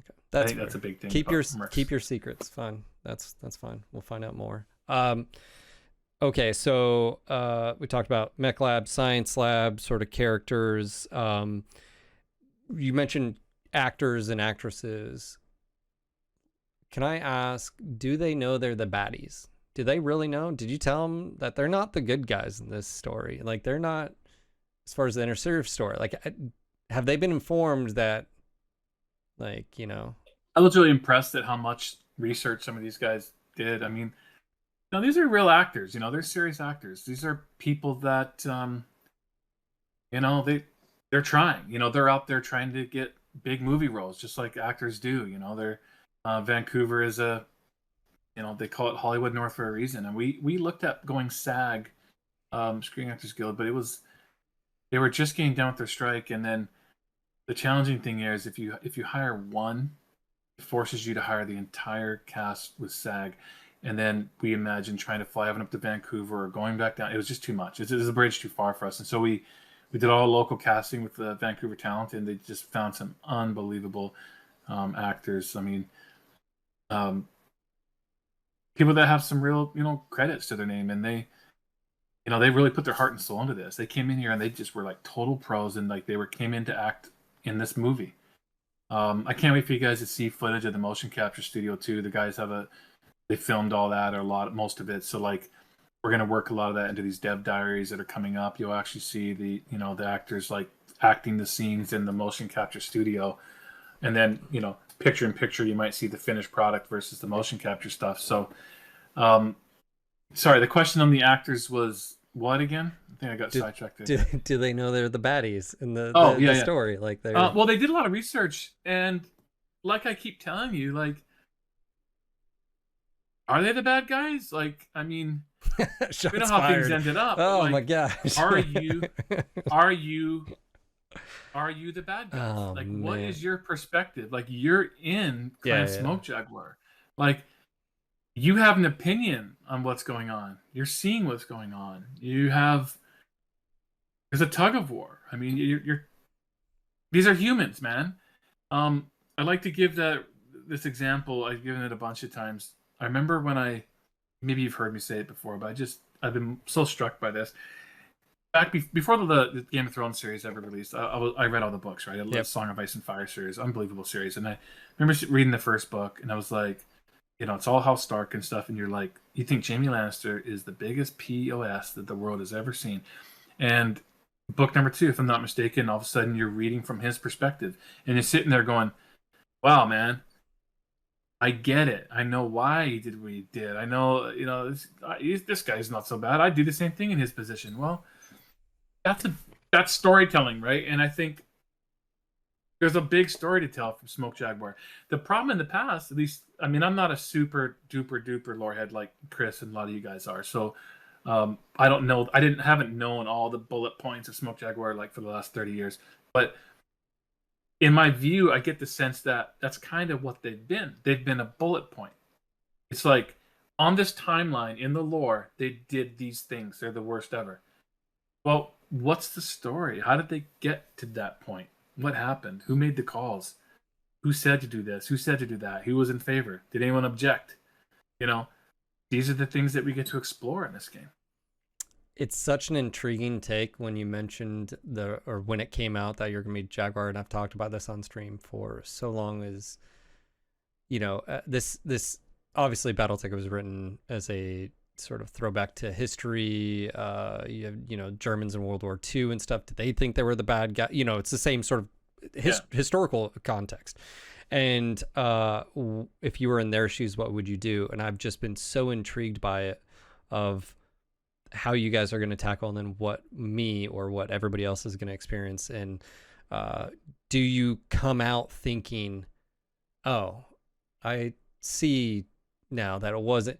It's a lot of fucking gray. Like, you have to make decisions, and it's the same thing being a military guy. Like, if someone does something, you didn't necessarily do that. Like, I didn't go commit war crimes, but it happened because of your military or your government or whatever. And so, like, ergo, you just sort of get cast into that as well. So it's been an interesting take, like I said from the very beginning, that you guys obviously, I know last time you said, well, Jade Falcon, Wolf, and then you had Ghost Bear. You didn't have the Smoke Jaguars. Can I ask you a personal question? Do you, knowing how your game ends, is it one of those things where do you have a different perspective on what you think of Clan Smoke Jaguar now? Oh, for sure. Yeah, absolutely. Yeah, I think Chris Lowry was telling me, I mean, essentially the lore, the history that, all of us fans know, was basically written from an inner sphere perspective, right? So you definitely are going to get another perspective, but I think it's to me it's more than that. It's deeper than that. It doesn't really matter in the end. What happens. They're, and they are the bad guys in that respect. But I think what this game is really doing, though, is, I think anyhow the way I feel about it is it's about Smoke Jaguar, but it's about humans and individuals within Smoke Jaguar, and I think the player is going to be more torn towards their affection and loyalty to those that are close to them, in their star and close to them, and that's almost a bigger point, than maybe what the Galaxy Commander's issuing at the moment. So you see both parts. I guess you see the micro and the macro. You see what's going on with the upper leadership, but you also see, what's going on with those that are closest to you, and how each of them are reacting to those orders and those bigger events that the bosses are talking about, right? So, but the player will have a first hand, I guess what they call that, a seat up front to see all these events, because ultimately, as people know, I mean, Jaden does become a star commander, and in some ways you can think of him as the lead character, although in a lot of ways I really feel like it's the star, and you primarily through Jaden, but you see a lot from all the star, and I told I saw this cinematic between Jaden and Mia, and the actors did such an amazing job that I told our cinematic director after, I was like, okay, I know I could never disappoint Mia, so that's just the emotion that I felt when watching that scene. So I think the player is going to be just really involved in seeing the internal conflict. It's almost interesting because you bring it up and it hits me of, like, we think of, like, in anything you can them a group, like them, the Smoke Jaguars, but then at the end of the day they are individual people that, of course, have their own thoughts and opinions as well, and experiences. As not to get all psychological on you guys out there, but like that's one thing we haven't had from the MechWarrior games, and it's definitely an intriguing, like I said, take and path down that. And yeah, so I have a bunch of questions, or not bunch, but I'm gonna go. I have questions. So I am on my phone, and I'm on the MechWarrior 5 Reddit, and I posted like, "Hey, gonna be doing a podcast." Some of these have already been answered, so I'm gonna start at the very bottom, unless there's anything else like that. Are you so quickly? Are you jumping now to MWO, Mercs, clans, or is this all clans related? I think some of this is Mercs clans related. The only reason I ask that is, like, if we want to finish our thread on clans, let's say, sure, and then if we're opening the floor up to sure, you want to going broader again. Okay, let's talk about the rest. So if you've got anything you'd like to show, maybe we just stay on clans. Okay. Until did you plan on doing that tonight, or is that? something more for your video, or as far as the what did is you get anything from Matt and Darren, or no? Yes, I got 2 images from Darren. Okay. Did you want to share those, or was that something you'd like to do? No, I can do it now. I didn't want to. Oh, well, I mean, no. If we're gonna stay on clans, is my point. I'm just saying. Yeah. No. So, because once you start taking MWO questions, like when we get PvP again, it's gonna be like, like. I didn't want to jump the conversation's gun. gonna So change. if you're okay with me sharing, this is gonna go up on the screen. It'll cover our faces. Yeah. They gave them to you to share, didn't they? What'd they say? Well, they said don't share ahead of time. And okay, yeah, for now, like, for this, okay, for this interview. I just wanted to be. Oh, hold on, I just clicked something. Okay, let me go ahead and I'm gonna share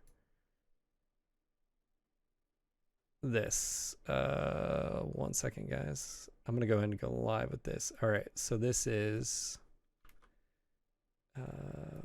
display capture. Let me go up here. There we go. All right, we got a image of a dude with some tats. Am I gonna see this on Twitch only? Oh, there it is. Yeah. Sorry, I'm not a subscriber. I'm getting an ad. Oh, wait, bro. Okay. it's the one with him not snarling. Let's just put it this way. Oh, what happened? Where'd it go? Tattoo guy. What do we have to look that cool? I mean, he's got tattoos. How come I can't see it? Oh, there it is. There it is. Sorry. Yeah, no, you're good. Yeah. So this is a new character. Tell us about him.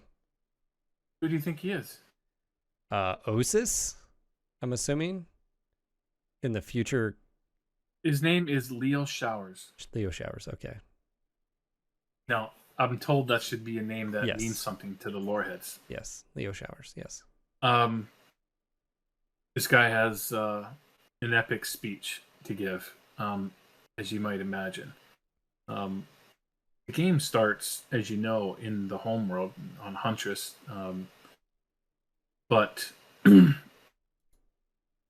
call for the invasion has not happened yet when the game starts. Say it that way. So you get to see some things. So this is like on the homeworlds of Stranomecti, where they're trying to basically beat the drums of war and get the vote to go make this happen. Nice. Could be. Nice. That might be one thing that happens. Is there 2 images? Or did I miss the other one? Yeah, the other one I just haven't. I can link that one. Oh, okay. Yeah. Yeah, I mean they're similar, but this I was at the motion capture studio for this day. And it's a powerful speech, and it's one of the more complex scenes because, he has an audience, so the guys, just animated. I think they had to actually film this in multiple takes because there's just no way to have that many motion capture suits and stuff. So it's quite a complex scene that they put together, but that's a really epic scene. Interesting. Yeah. So okay, we'll turn this off and we'll go back to. Let me get you back up here. All right. For those that are not aware, the clans are not all the same as far as politically. You have a lot like in the U.S. You have right extreme and left extreme. You have Crusaders and Wardens, and Crusaders feel like it's their duty and their to go back to the Inner Sphere and reclaim the Star League by wiping out the old, the Inner Sphere. The Wardens feel like, yes, but we should help the Inner Sphere get back to the prosperity. That's basically like the main difference between the two. And Stratomecti is the home world meeting place for all of the clans, and Huntress is the Smoke Jaguar homeworld, and all the other clans also have their own as well. And so it wasn't necessarily not everyone wanted the invasion to happen. Of course, there was a vote, and well, we all know the end result there. So for those that don't know, that's basically the clan Smoke Jaguar is like the epitome of the extreme Crusader, political faction. Whereas on the other end of the spectrum, it's again, they don't believe that. So, and then you have all in between. So interesting. This is why. So is it fair that to say, let me, I think I need to move you. Is it fair to say that the angle and take you guys are going is a more serious undertone and seriousness, because like it's doesn't like you guys are going for realism here. You're not going for comedy, huck, like that's what I see from all of this. I mean, it's you're wanting a realistic take of what you'd experience if you were in BattleTech universe. I'd say yes, and thankfully Chris is like-minded to me in that regard, in the sense that I always tell the guys that um, give me Empire Strikes Back, not Return of the Jedi. So I like a more serious take on things. I have a bit of an allergic reaction to Ewoks and like Jar Jar and stuff like that. So I loved Rogue One. I think it's right up there. I agree. Yes. Top couple. So like that's kind of what I like. And Smoke Jaguar fits that very well. Some very serious individuals, and but some real character depth too. You saw in the 2 trailers that you've already seen, like Ibrahim, the kit commander, given quite the grilling when the players initially met him. But then you see a side of him in the release date trailers, talking to a pilot. You can't see who he's talking to, but he's has a totally different demeanor about him in a different moment. It's not all drill sergeant, right? Like, so you see a lot of that too. So, yep, that's a very exciting story to be told. So I one thing I kept telling myself, and we'll see how true this becomes. The MechWarrior, BattleTech as a whole has one of the deepest, richest, science fiction space operas that you could ever find out there. And you just wouldn't know it, though, from playing the games. And I don't just mean our games. Sure.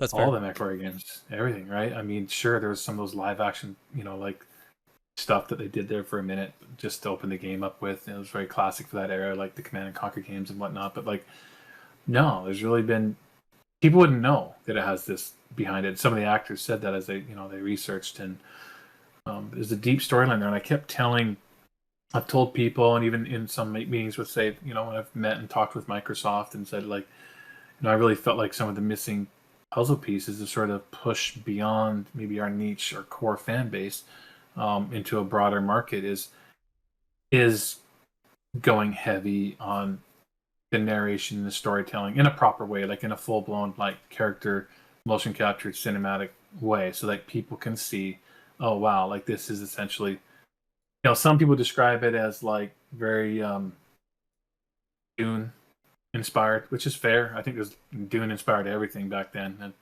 I wouldn't be surprised to hear that Jordan and Wiseman and others took heavy inspiration from House Atreides and House this and House that into feudal space stuff. So it's a great science fiction. That's why we all love it. Sure, we like mechs blowing each other up. We all have stories when we were kids growing up. It wasn't just the mechs fighting. It was, we got at one point or another, we all got hooked on the notion of the lore. And like for me early on, it was like how it was more in that 3015 era where I still have a very fondness there, which is why I like Mercs started in that era, because it's like when there was a lot of lost tech going on, and there's the family Centurion essentially has been handed down like a suit of armor, and that whole thing just always stuck with me. I love that element. So anyhow, there's those aspects of the lore that got us, not just the mech fighting, right? The mechs look super cool. It's fun to shoot other mechs, but if it didn't have all this like House Davian and all this stuff behind it,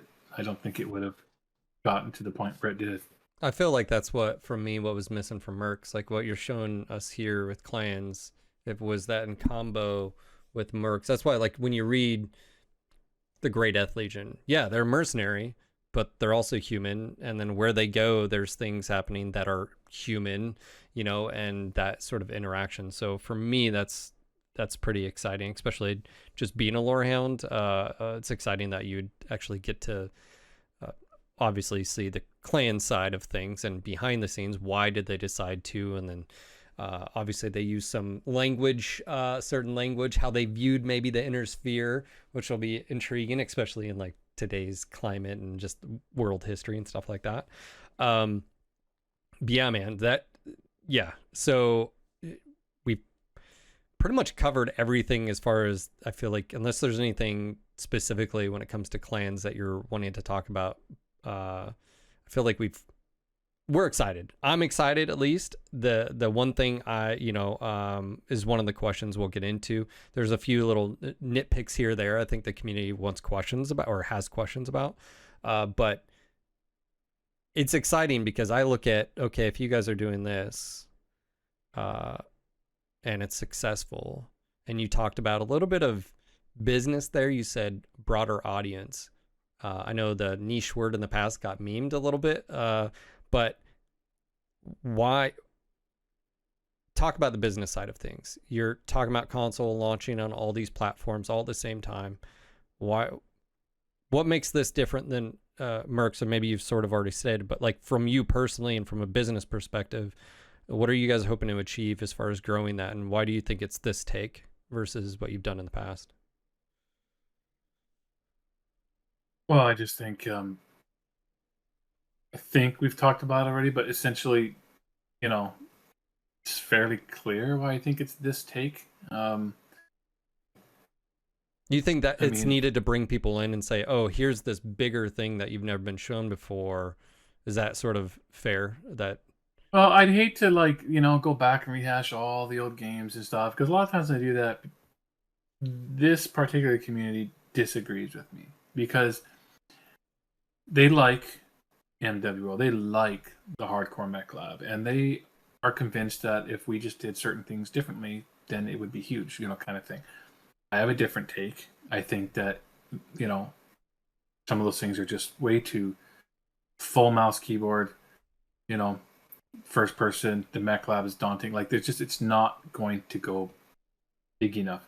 Think about it. Nowadays, some of these big companies, they won't even make a game unless they think they can sell what? Nowadays, it used to be 3 million units. Now, that was 10 years ago. Now it's probably, if they don't think they can sell 10 million plus units, and that's low. Call of Duty's not making a Call of Duty unless they can make $1 billion, right? They need to make $1 billion on all these games. We're not in that league now. Piranha's, space has been growing. We now spend, I'll just say, tens of millions on these games in making them. Small compared to the big guys, but solidly AA, I guess I'd put it. AAA continues to go up, and we're chasing that and kind of staying in a really solid AA zone. I think when this product ships too, it feels like sometimes it blurs the line up to AAA, but the truth is, and you go back and look at AAA and go, oh, okay, yeah, AAA, like, Spider-Man spends $150 billion on their cinematics, right? So AAA just continues to shoot to the moon, but we're really solidly in that AA space, and now our expenditures to make these games are significant. Probably, it's 5 to 7 times more money than we spent shipping MWO. Let's say, between 5 and 10 times more money just to investment to get it to market.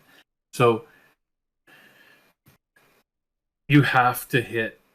I don't know. It's really hard to answer. What is the core market, Russ? Like, what is the quote unquote niche core MechWarrior market? Very hard to say. Under 1 million players for sure. I would say maybe as low as a couple 100,000, maybe as high as 500,000, and that's probably being a little generous. And that means people who know about the product and who have played the product before. I just mean the audience that you can count on to buy a new MechWarrior game because they love MechWarrior and they're going to buy MechWarrior. Okay. Even if they're going to load it up and say Piranha sucks at this or that, like, they're going to buy a MechWarrior game. The only one that's been in 5 years, and they love MechWarrior, and even though they might have their gripes, they're going to get this MechWarrior game. So that's your built-in audience, and that's awesome. If it wasn't for a built-in audience, we probably wouldn't make any MechWarrior games because the risk would be too high, right? Built-in audience, core audience, lowers the risk. It doesn't mean you're going to make a lot of money in the game, but it does lower the risk, at least to where you can say, well, I think we can sell at least this many to our core audience, and therefore we should be able to cover our costs. And don't get me wrong, no developer, including ourselves or like EG7 parent company, is going to agree to make a game just because we think we might be able to cover our costs. Like it's only just a factor that lowers the risk. But even for us, when we make games like this now, we want to sell millions of units, several 2-3 million units in the first couple of years that'd be great. That's the goal. Mercs has sold a couple million units now, but that's including all the DLC and everything. So when I say this, I'm meaning more about the base game. Sure. You know, a couple million units of the base game in the first year or two would be great. That'd be a nice step up for us. And I think that, yeah, I do think it's this product more than others for the reasons we've mentioned. I can go like it's the most accessible game. And what I mean by that, you've already seen it. The battle grid, the radio menu, the control scheme with the console controller now, it's benefited from like 4 years of Mercs working on all those things and perfecting them. And now it's going to ship with those things. That's important. We're going to be on PlayStation 5 and Xbox Series XS day one. So if you're on those consoles day one, they have the best controller support the MechWarrior games have ever had. Cross-platform. Again, sim ship. Marketing all happening at the moment it ships with all the review cycle when it sim ships and not just like a singular Epic Game Store release. And I guess the icing on the cake is the game itself is a rich storytelling experience. You look at the previous products, it's like MWO, great game, but you better commit, more than a few play sessions to really, really get into it. Otherwise, you're going to get buried under avalanche, right? Even Mercs, easier to establish yourself in than MWO, but without the storyline with narration explaining things to you, you're still going to look at that star map for the first time and go, oh shit, like there's a lot going on here. And I think this game has just being the type that it is. I mean, the first 2 hours of this game is a real treat, between the cinematics and the Huntress events, really holding that player's hand through a really special first couple of hours. And then when they do sort of get, on the invasion, say, I think they're well positioned to. It's not overly complex. Like the next mission up. Here we go. Here's the mechs you have. Here's the storyline. Here's the mission briefing. Here's what's happening. And yeah, I just think I'm really hoping that we can, push things further, because that leads into your follow-up questions of like, will there be MechWarrior 6? Will there be more PvP? I don't know. We will find out soon. Probably have a pretty good idea before the year's up, what the future for MechWarrior looks like. That's the exciting thing, I guess, but just kind of the way it is. Gotcha. Okay. I asked you this last time, I think, but you guys are a licensee from Microsoft. Has talks been ongoing with that? Last time we talked, you couldn't confirm anything, but you guys are the only kid in the playground. Like the HBS isn't doing anything. It's you guys. Like, how is that conversation with Microsoft? Because the reason I bring this up is any future, obviously you'd have DLCs for this probably, and that might fall under your whatever. Moving forward, you said that you'd need a substantial, increase as far as extension, a new one, 5 years, 7 years, something like that. How is conversations going with Microsoft? How do they feel about this? Has there been any movement? Because I think a lot of us there's uncertainty with MW, the PvP player base, but you guys are still working on clans, and I was like, well, yeah, because obviously Mercs has been doing really well. They probably were like, yeah, let's continue that. Microsoft extension, how's that going? Is there any movement on there? Is there anything you can talk about publicly? Yeah, well, so I'm thinking back to when I talked about that. I think the context of that was very much around, the question of more of a, we're a MechWarrior Online 2 type of sort of comment, and like, yeah, if you're going to strike out making MechWarrior Online 2, and let's just assume MechWarrior Online 2 is very much like more of a pure PvP type game. I don't know if necessarily, That's the type of game that needs you know a long window in order to make your money, because it has to live service type of situation. So I think Has that changed for the you though? questions changed. Yeah, Sorry. has that changed for you? So let me just interject Yeah. here. Like, obviously, Helldivers 2's came out, wildly Yeah. successful. There's other Mm-hmm. titles that have done well. There's titles that don't do well as well. Mm-hmm. When last we talked, you said, yeah, I don't see it being like a free to play game. If maybe we move away from that and it's more of a premium. You said that premium where you buy it, Mm-hmm. you own it. Do you see it being like where you release a single player with like an online thing? How obviously I know you're probably thinking about this already. I mean, you have to as a company. Can you share your thoughts on that? Like, what's changed since October and looking towards 2025, 2026, 2027, and further out? Yeah, no, I think my thoughts are similar to the last time you and I talked about this, which so I guess when it comes to Microsoft, everything's great. Conversations there are wonderful. We have an awesome relationship with them. I've framed the question a little differently now. It's not like, oh no, we need to go in there and get this significant 5 to 7 year extension because we're going to make this next big live service game. I think where we sit here today, that is very unlikely. Because we would never do. First and foremost, I can basically guarantee you we'd never do free to play again. Things have just changed too much. You can't ship one nowadays like we could back when we did MWO. I mean, it's just, when's the last time a free to play game came out? Like, even Helldivers, as you said, that's not free to play, right? Like, no. It's a premium game. They sell the game. So now, in recent times, all the biggest, I mean, Fortnite and all those are still around, but like in the last several years, right, all the big multiplayer hits, like Helldivers, have been in North America. Let's just say, let's be specific, or in the West, have been premium products. People that selling premium. Someone can probably come up with an example and say, "Hey, you're wrong. This game's free to play." But like, primarily, the industry has shifted away from free to play a lot, and I wouldn't get the support internally at EG7 is up to go do a free to play game. So, free to play is essentially out. I would suggest. Now, it doesn't mean live service is out necessarily, but in fact, sure, again, Helldivers, live service game, but also not pure PvP either, right? I mean, these products primarily have been, PvE, massively online PvE, PvE, VP, or something like along those lines, but like not just the pure round-based, PvP game.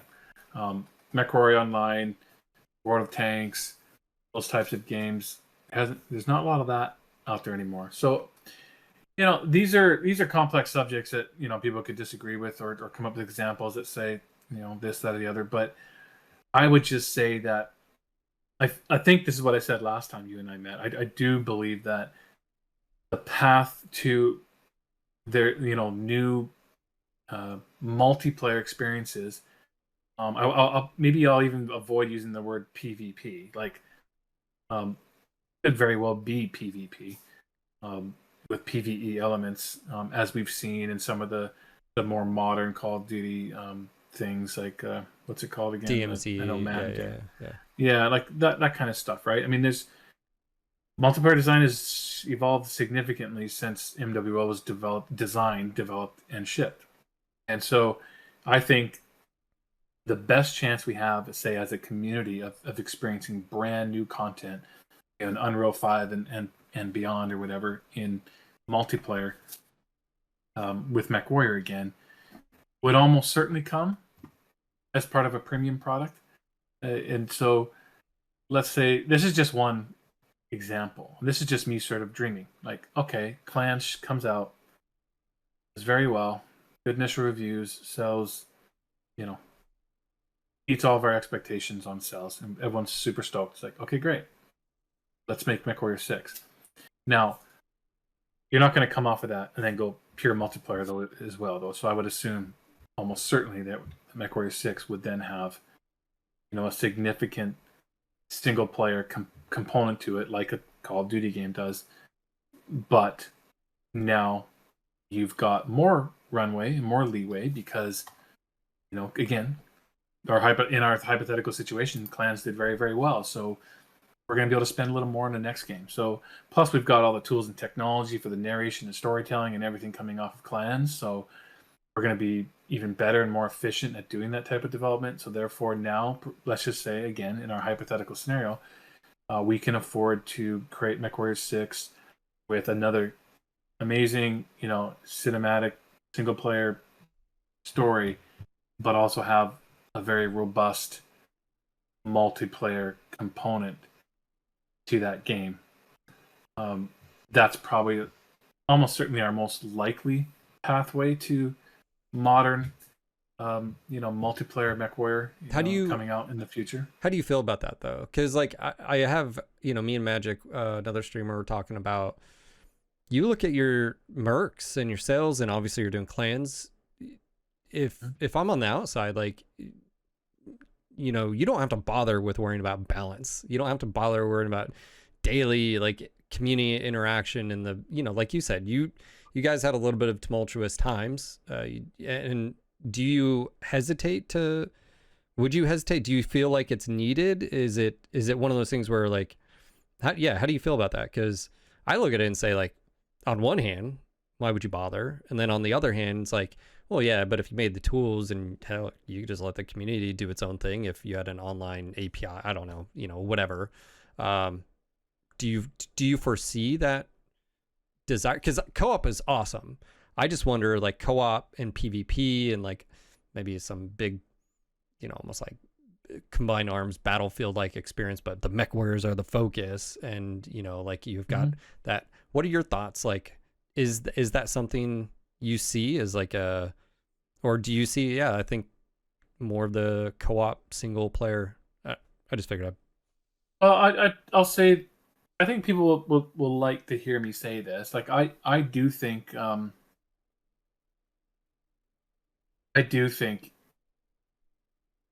it's important. You mean like earlier on when I said, like, we made MWO because I felt like we needed a proper multiplayer game, and then I said, Mercs was the next one, now clans.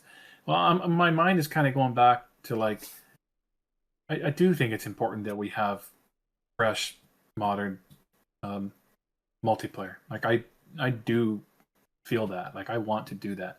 To your point, though, and that's kind of what I said initially, like, yeah, not in the same way we did it. I don't think it would be smart or proper for us to say, hey, man, like, the next game is called, MechWarrior 6, whatever. The point I'm trying to make is, like, it's just full-blown, nothing but online services multiplayer game. I'd be quite surprised if we went there.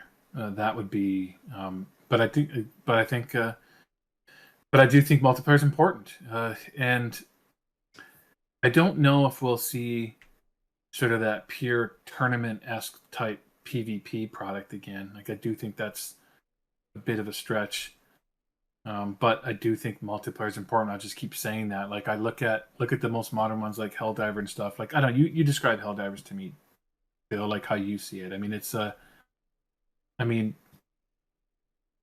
co-op massively PvE shooter, or like what would you say it is? Oh, it's how would you describe it? Co-op shooter with some strategy and tactics. But for me, I look at it as like, it's a fun game where you play with your buddies, and there's no like repercussions. There's no the X factor. Like, it gets crazy, don't get me wrong, especially as you ramp up on difficulty, it gets crazy. But there's no repercussions, and I always feel like that's the X factor when it comes to PvP. Is like, you can have awesome plays, you can have these epic moments that you are pitting yourself. It's just like sports. You've played sports, and be able to pit yourself and then team against the other team. So to me, that's one thing that's missing from Helldivers. Helldivers to me is, it's a grind, but it's a fun grind. You hop on there, you spend a few hours, you hop off. For me, that's what's unique about MWOs. I play MWO day in, day out. I go to Canyon Network. I know Canyon Network. I know the strengths of the map. I know the weaknesses of the map. But yet every single match is slightly different. every single time. It's not the exact same thing, and everything happens the exact Mm-hmm. same route. And I think that's what's exciting, at least for me. Yeah, no, it's cool. I agree. It's very unique, and it's I guess it's kind of like, and I'd love to hear a counter opinion to this, but like it's almost like a dying breed, almost kind of thing. Like, is there anything like that nowadays being developed, brand new, modern, released? I mean, multiplayer games that are being released now. Um, and I guess if you could take one thing from Helldivers, it's like, and I don't even play Helldivers. I'm not interested in that game. I tried it. It's not for me. Sure.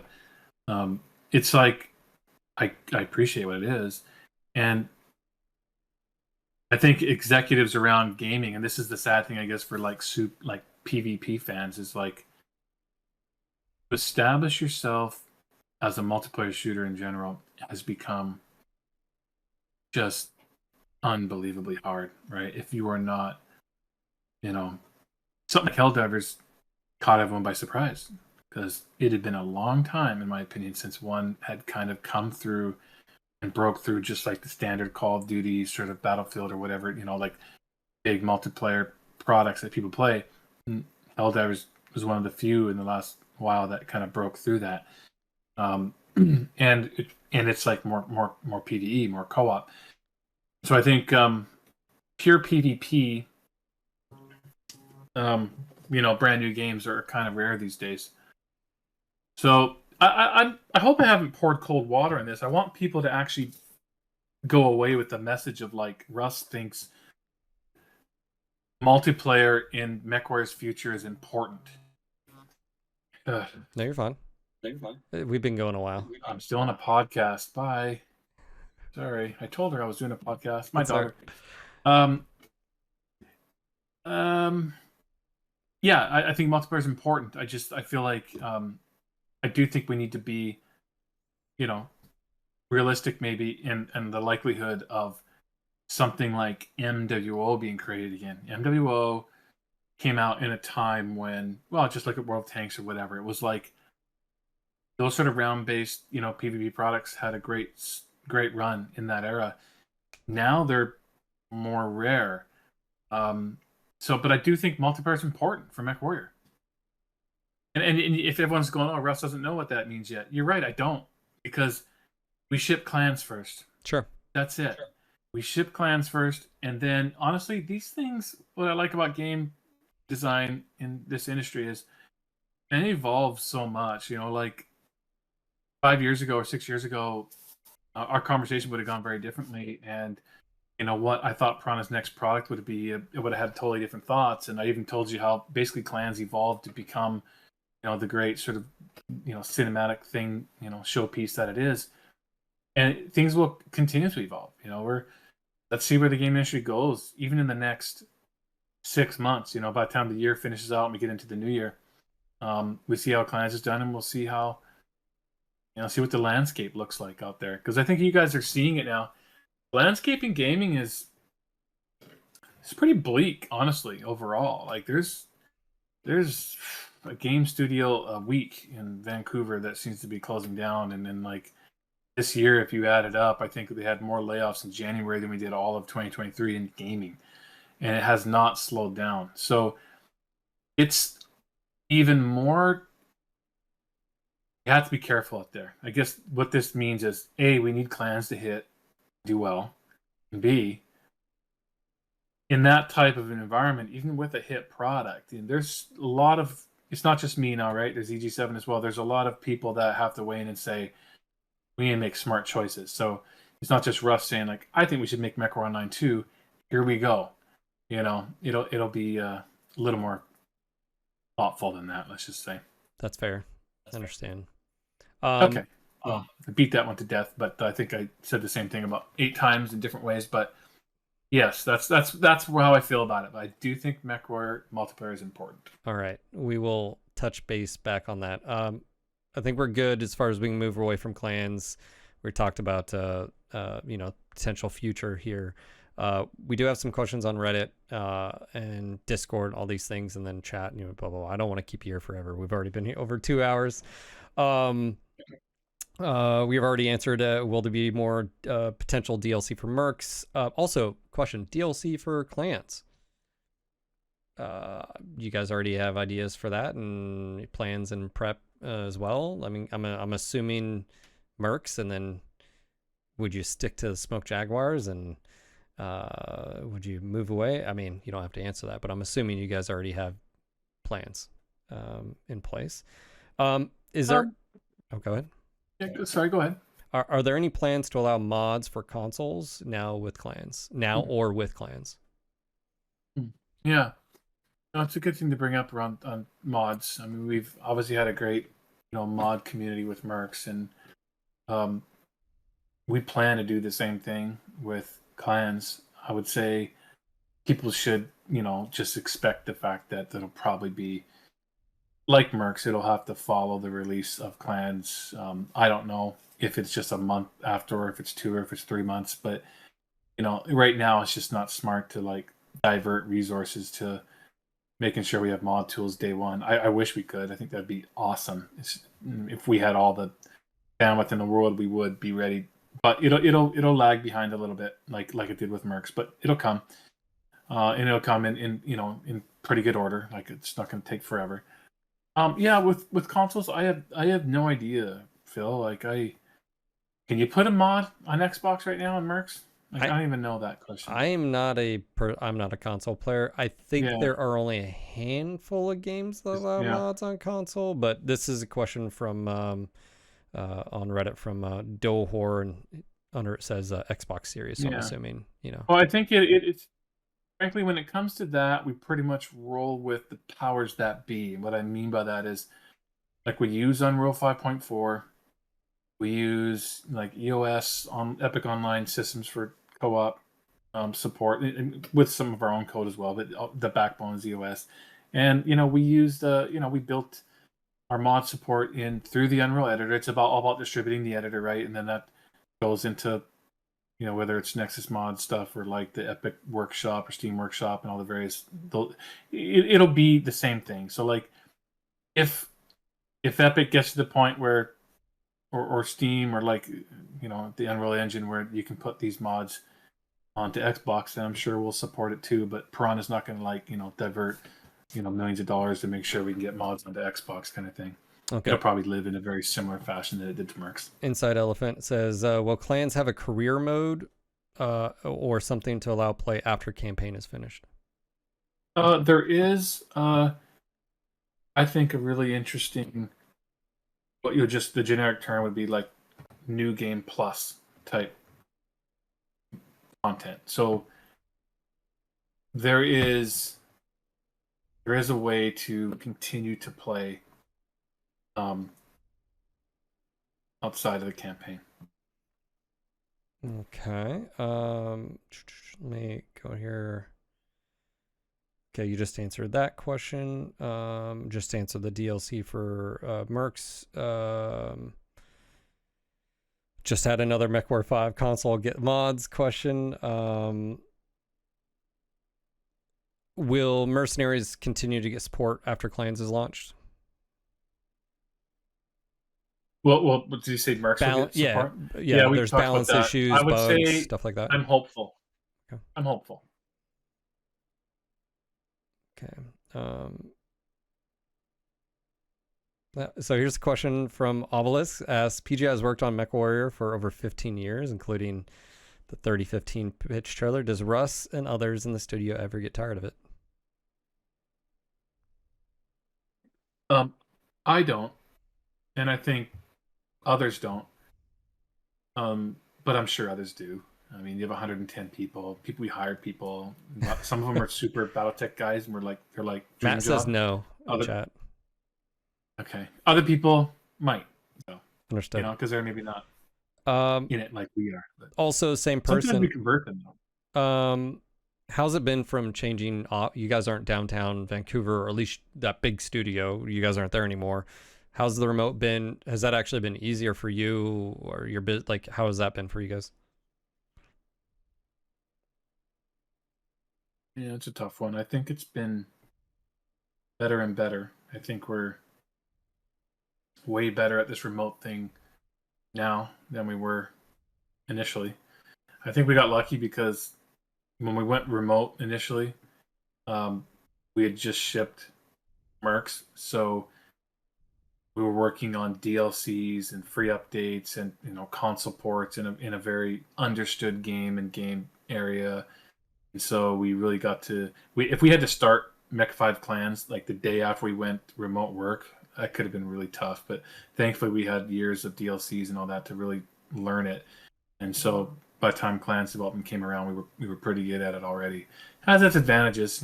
People are able to probably put in harder work in some of these moments as you're closing out a game because they don't have to travel to the office and things like that. So there's some positives. Awesome. Shout out to Mech the Dane. Thank you for sticking that on the Reddit. I do appreciate it if you're listening to this. Okay, I'm going to switch over here. All the other questions we pretty much answered. Some of them had nothing to do with like being able to sell multiple items in MWO quickly, which obviously we answered earlier. A big question that came about after the GDC stuff, and this has been hotly talked about on my Discord by multiple people, is the HUD. A lot of people were wondering, it's like the one thing that really hasn't, how do I say this? It's like a 2D plane, over your eyeballs instead of the mech. There's mods in MW5 Mercs that actually like, have taken some of those monitors that you have and put pertinent information. So some of them are a combo. Obviously you have Navid's like type of HUD that parabolic, or I think I may be saying the wrong term here, but like HUD in general. What are your thoughts on that? I think a lot of people are wondering, is there going to be, and there's examples, of course, I can show you afterwards that they posted where their combos, Star Citizen and Elite Dangerous, there's ones that make it a little bit more immersive. I didn't know your thoughts on that. Is that something that's changed since then?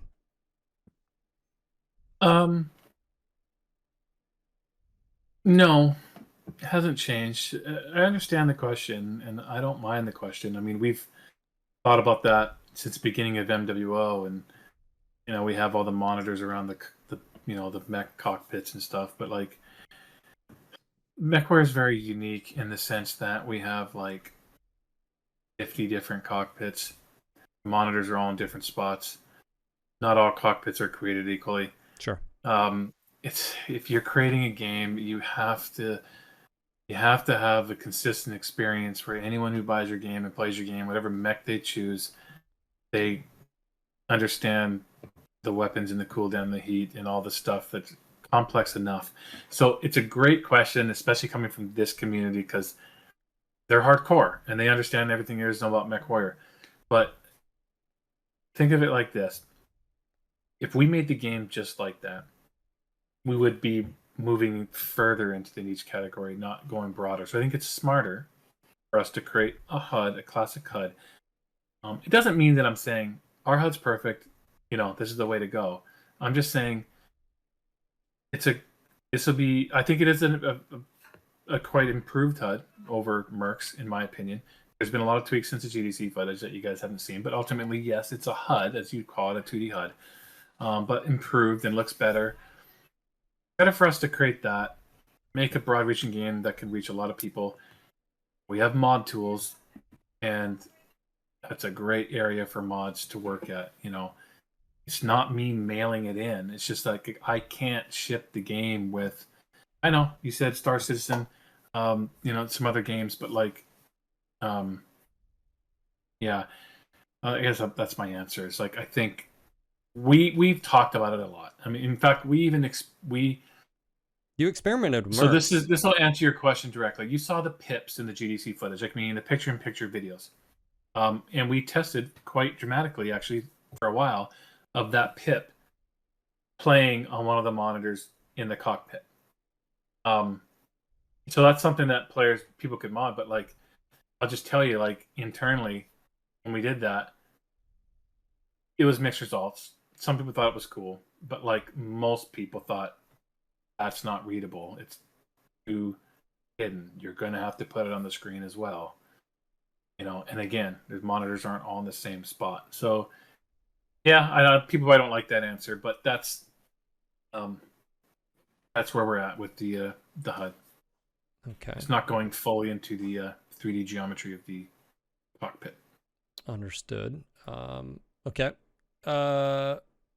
What I guess a question for me is, has there been any challenges with working with consoles now, specifically and PC? Like, is there anything that, like, oh, you've actually had to put in like more thought process or design because of working with the different system, or is it now with the modern stuff you really don't? I mean, I'm assuming controller, you guys with Mercs introduced the new movement mechanic, the schema, and actually I've never used it, but Magic said he loved it, and he was like, yeah, I actually can sort of see moving forward, even if there was a PvP or something, like that would be a good thing addition for console players. Yeah, I think I like the question in the sense that I do think that with PC players and core PC players are always wondering if consoles dumbing down their game, right?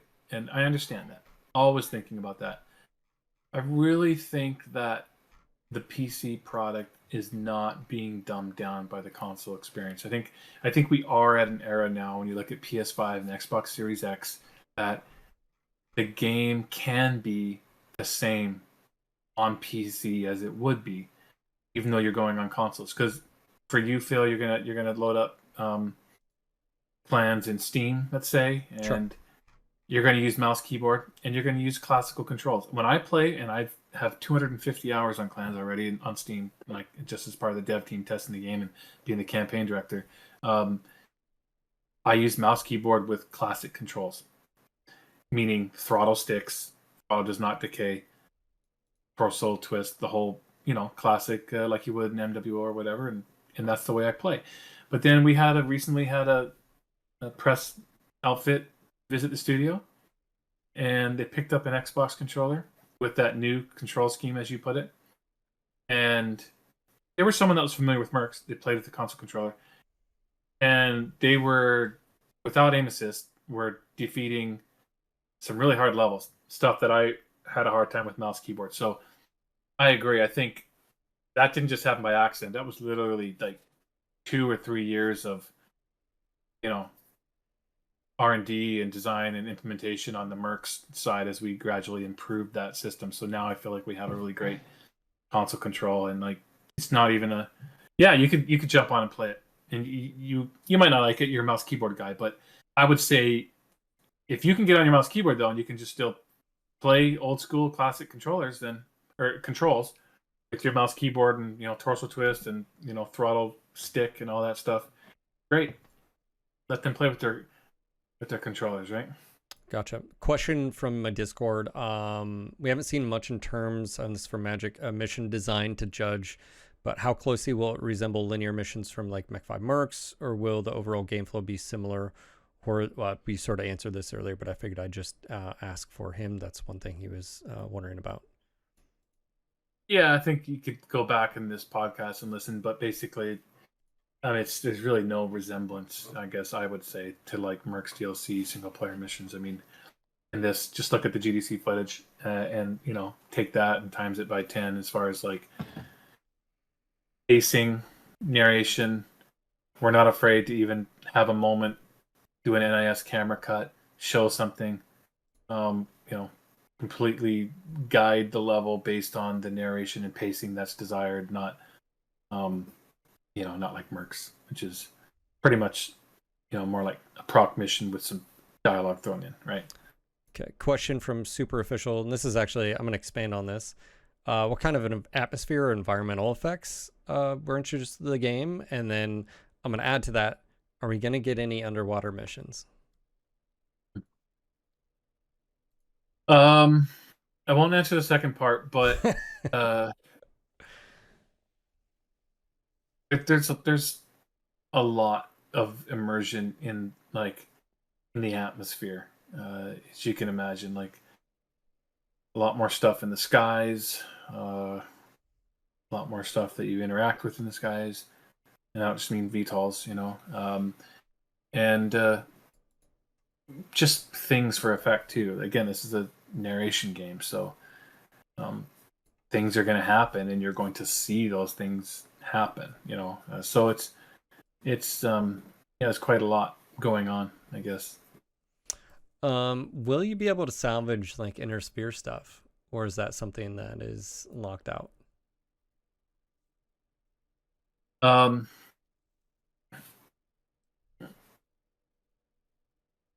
Or would it be beneath you? the answer is yes, but in saying yes, I know that minds are going to wander way too far. Um, don't think of it like you're salvaging a mech and you're going to play that mech or something, but you may need resources to do your own research, let's say. Progression, one of the things, this is a question from Cajun Tuna. Progression in most MechWarrior games, even HPS, was you started small and you worked your way up to assaults and you just dominated. What are your thoughts on that? Is that sort of go back to the pilot specialty where, like, hey, actually, I don't want to just all be assault mechs.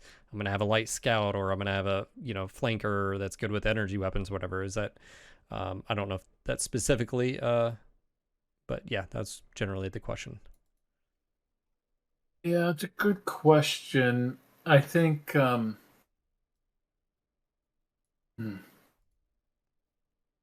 think it's kind of both. Like, there definitely is the ability for players and pilots to have an affinity for each chassis. Maybe it's a scout chassis or whatever. You don't have to. You can have many affinities, but I guess I would also say that by the time you get to Luthien, you're not going to be running. You're taking scout mechs out. You need to take your tonnage out. So I'm not going to shy away from the fact that you need to go heavy. Yes, you're going to be rolling in assaults. Challenge accepted. Big assaults. We'll see about that, sir.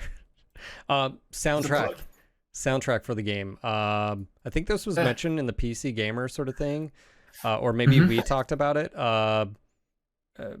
I still listen to the MechWarrior 2 Mercs and Ghost Bear. They just have that techno, and then Mercs had a little bit more guitar and stuff.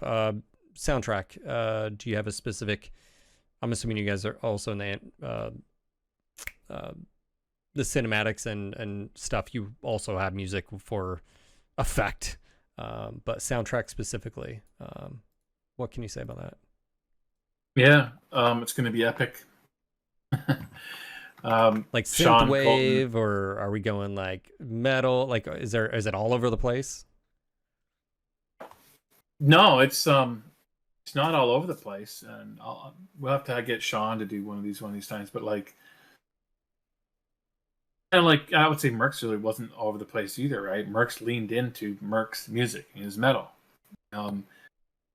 Clans is clans, meaning it's a spiritual successor to Mech 2. We always lean into that, so we know where the music's going. And Sean is creating an awesome score again, and there's a lot of music. Again, I don't know the answer to this for sure, but like, there's a lot of songs. Okay. There's a lot of variety, because the missions, again, it's different. Like, each of the missions are telling a story, so the music's a huge part of that. So I think it's even more important than Mercs. And Mercs was just sort of like rad, like pump up the volume, like, yeah, let's go, And this is more about blending in with the actual story in each mission you play. Co-op. Can you bring your own mech to the host game, or do you have to use theirs? That's been a big question. Cannot answer that. Understood. How large of a roster of playable mechs are we possibly looking at? And is there chassis that we haven't ever seen in MWO Mercs? Well, clearly Mercs, but MWO. Can't answer that. Okay. A good roster of mechs. Understood. Is the Stone Rhino one of those?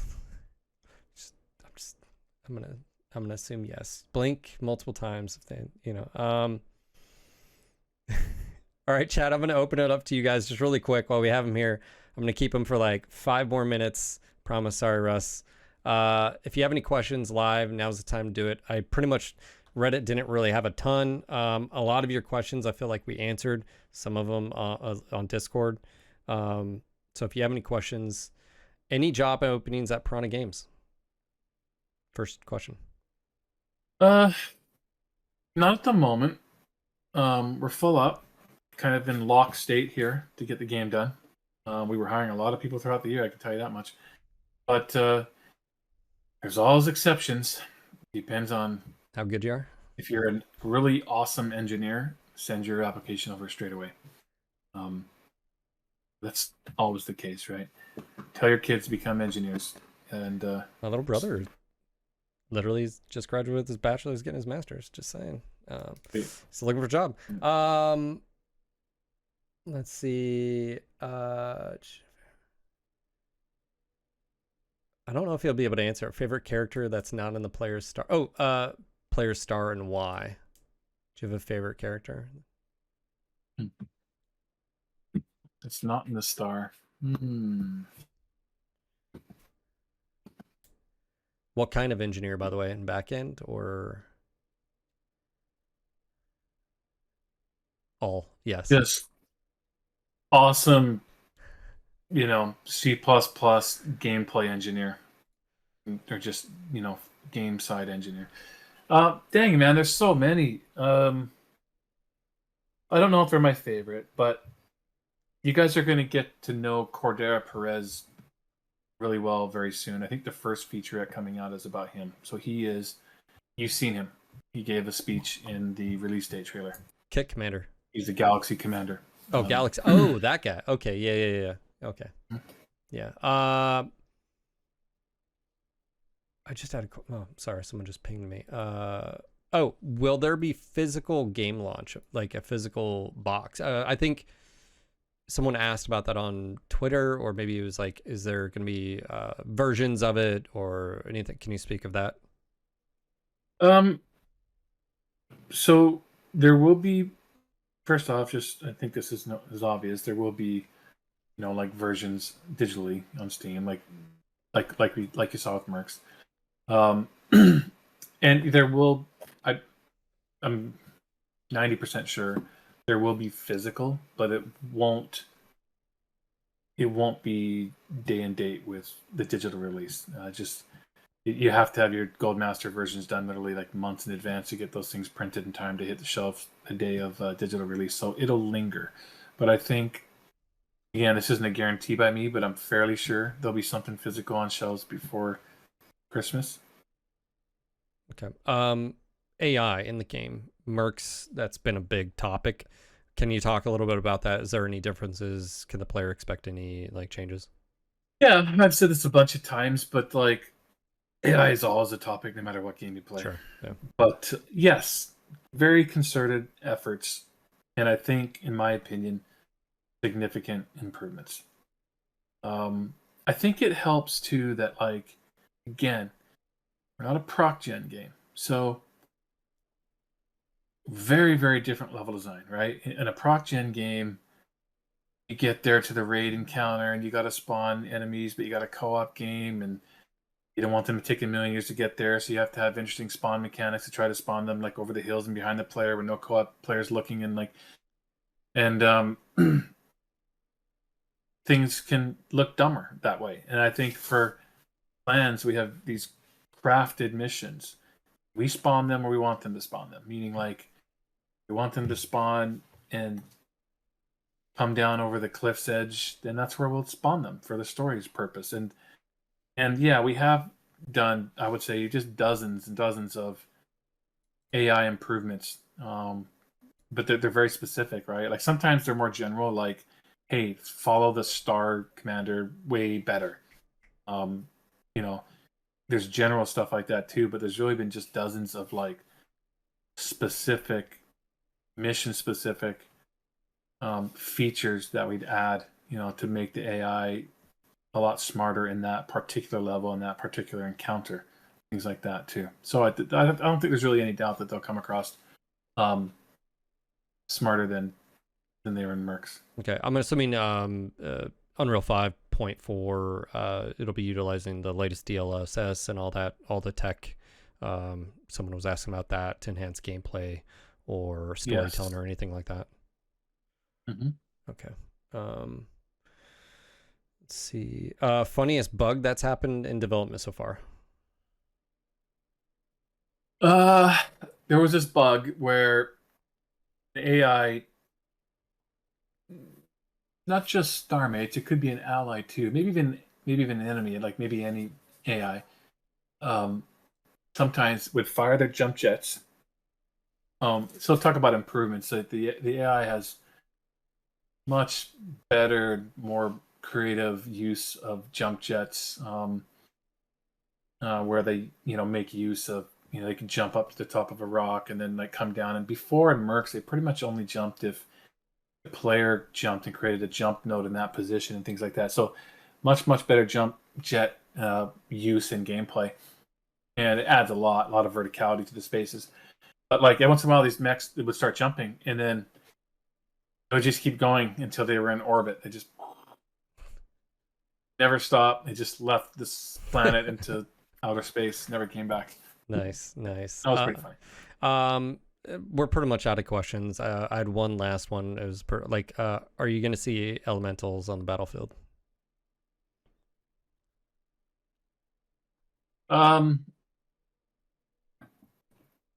Yeah, I could answer that with a loaded answer, but I'll just say you'll see elementals. Fair. All right. Closing words, thoughts. I just want to say thanks again for doing this. I know we went probably way longer than you're thinking. Thanks for putting up with the first part. Now we're getting to clans. October 3rd, which, by the way, I just want to point out, usually means the game's coming out our time the night prior at like 10 p.m. So just keep it, because you guys always go by fucking those guys' time. Yeah. So, yeah, maybe. Yeah, Matt would know. So I don't know how that works with the consoles and things, but yeah, I think could be. Matt can confirm at some point. Yes. No, thanks. It's fun to talk about it. It's fun to talk about clans, and I don't mind talking about other games too, of course. There's always little history lessons there, I think, and stuff. But obviously it's all hands on deck, like I said, with clans, and really happy with the product. It's going to be always a big push to the end, no matter what, no matter how good you feel about the game. And I do think we're in just a drastically better position than we were with the Mercs release. But even still, it's always a push to the end, man. It's always a grind. It'll be busy right to the bitter end. Always is. Gotcha. And you said we'll be expecting just content to be released from this. You should start to see stuff weekly now, I think, is the plan. Basically, it should almost be something weekly, like visually. I mean, to see between here and like Gamescom. And I think there'll be a major trailer for that. And then I can't see as far as September and beyond, but there's a lot of stuff coming. Awesome, man. Well, hey, just want to say thank you again. Get off here, and we'll see you on the next podcast, I'm sure. So thank you, man. I do appreciate it. Okay. See you later, dude. Bye. He's going to be able to see me. Oh, shit. Shit. You see this? Oh, my God. You settle down, all right? The new Axeman Retro design is live on the store, nogutsnogalaxy.net. Use Retro15 to get 15% off all orders store-wide. Enjoy.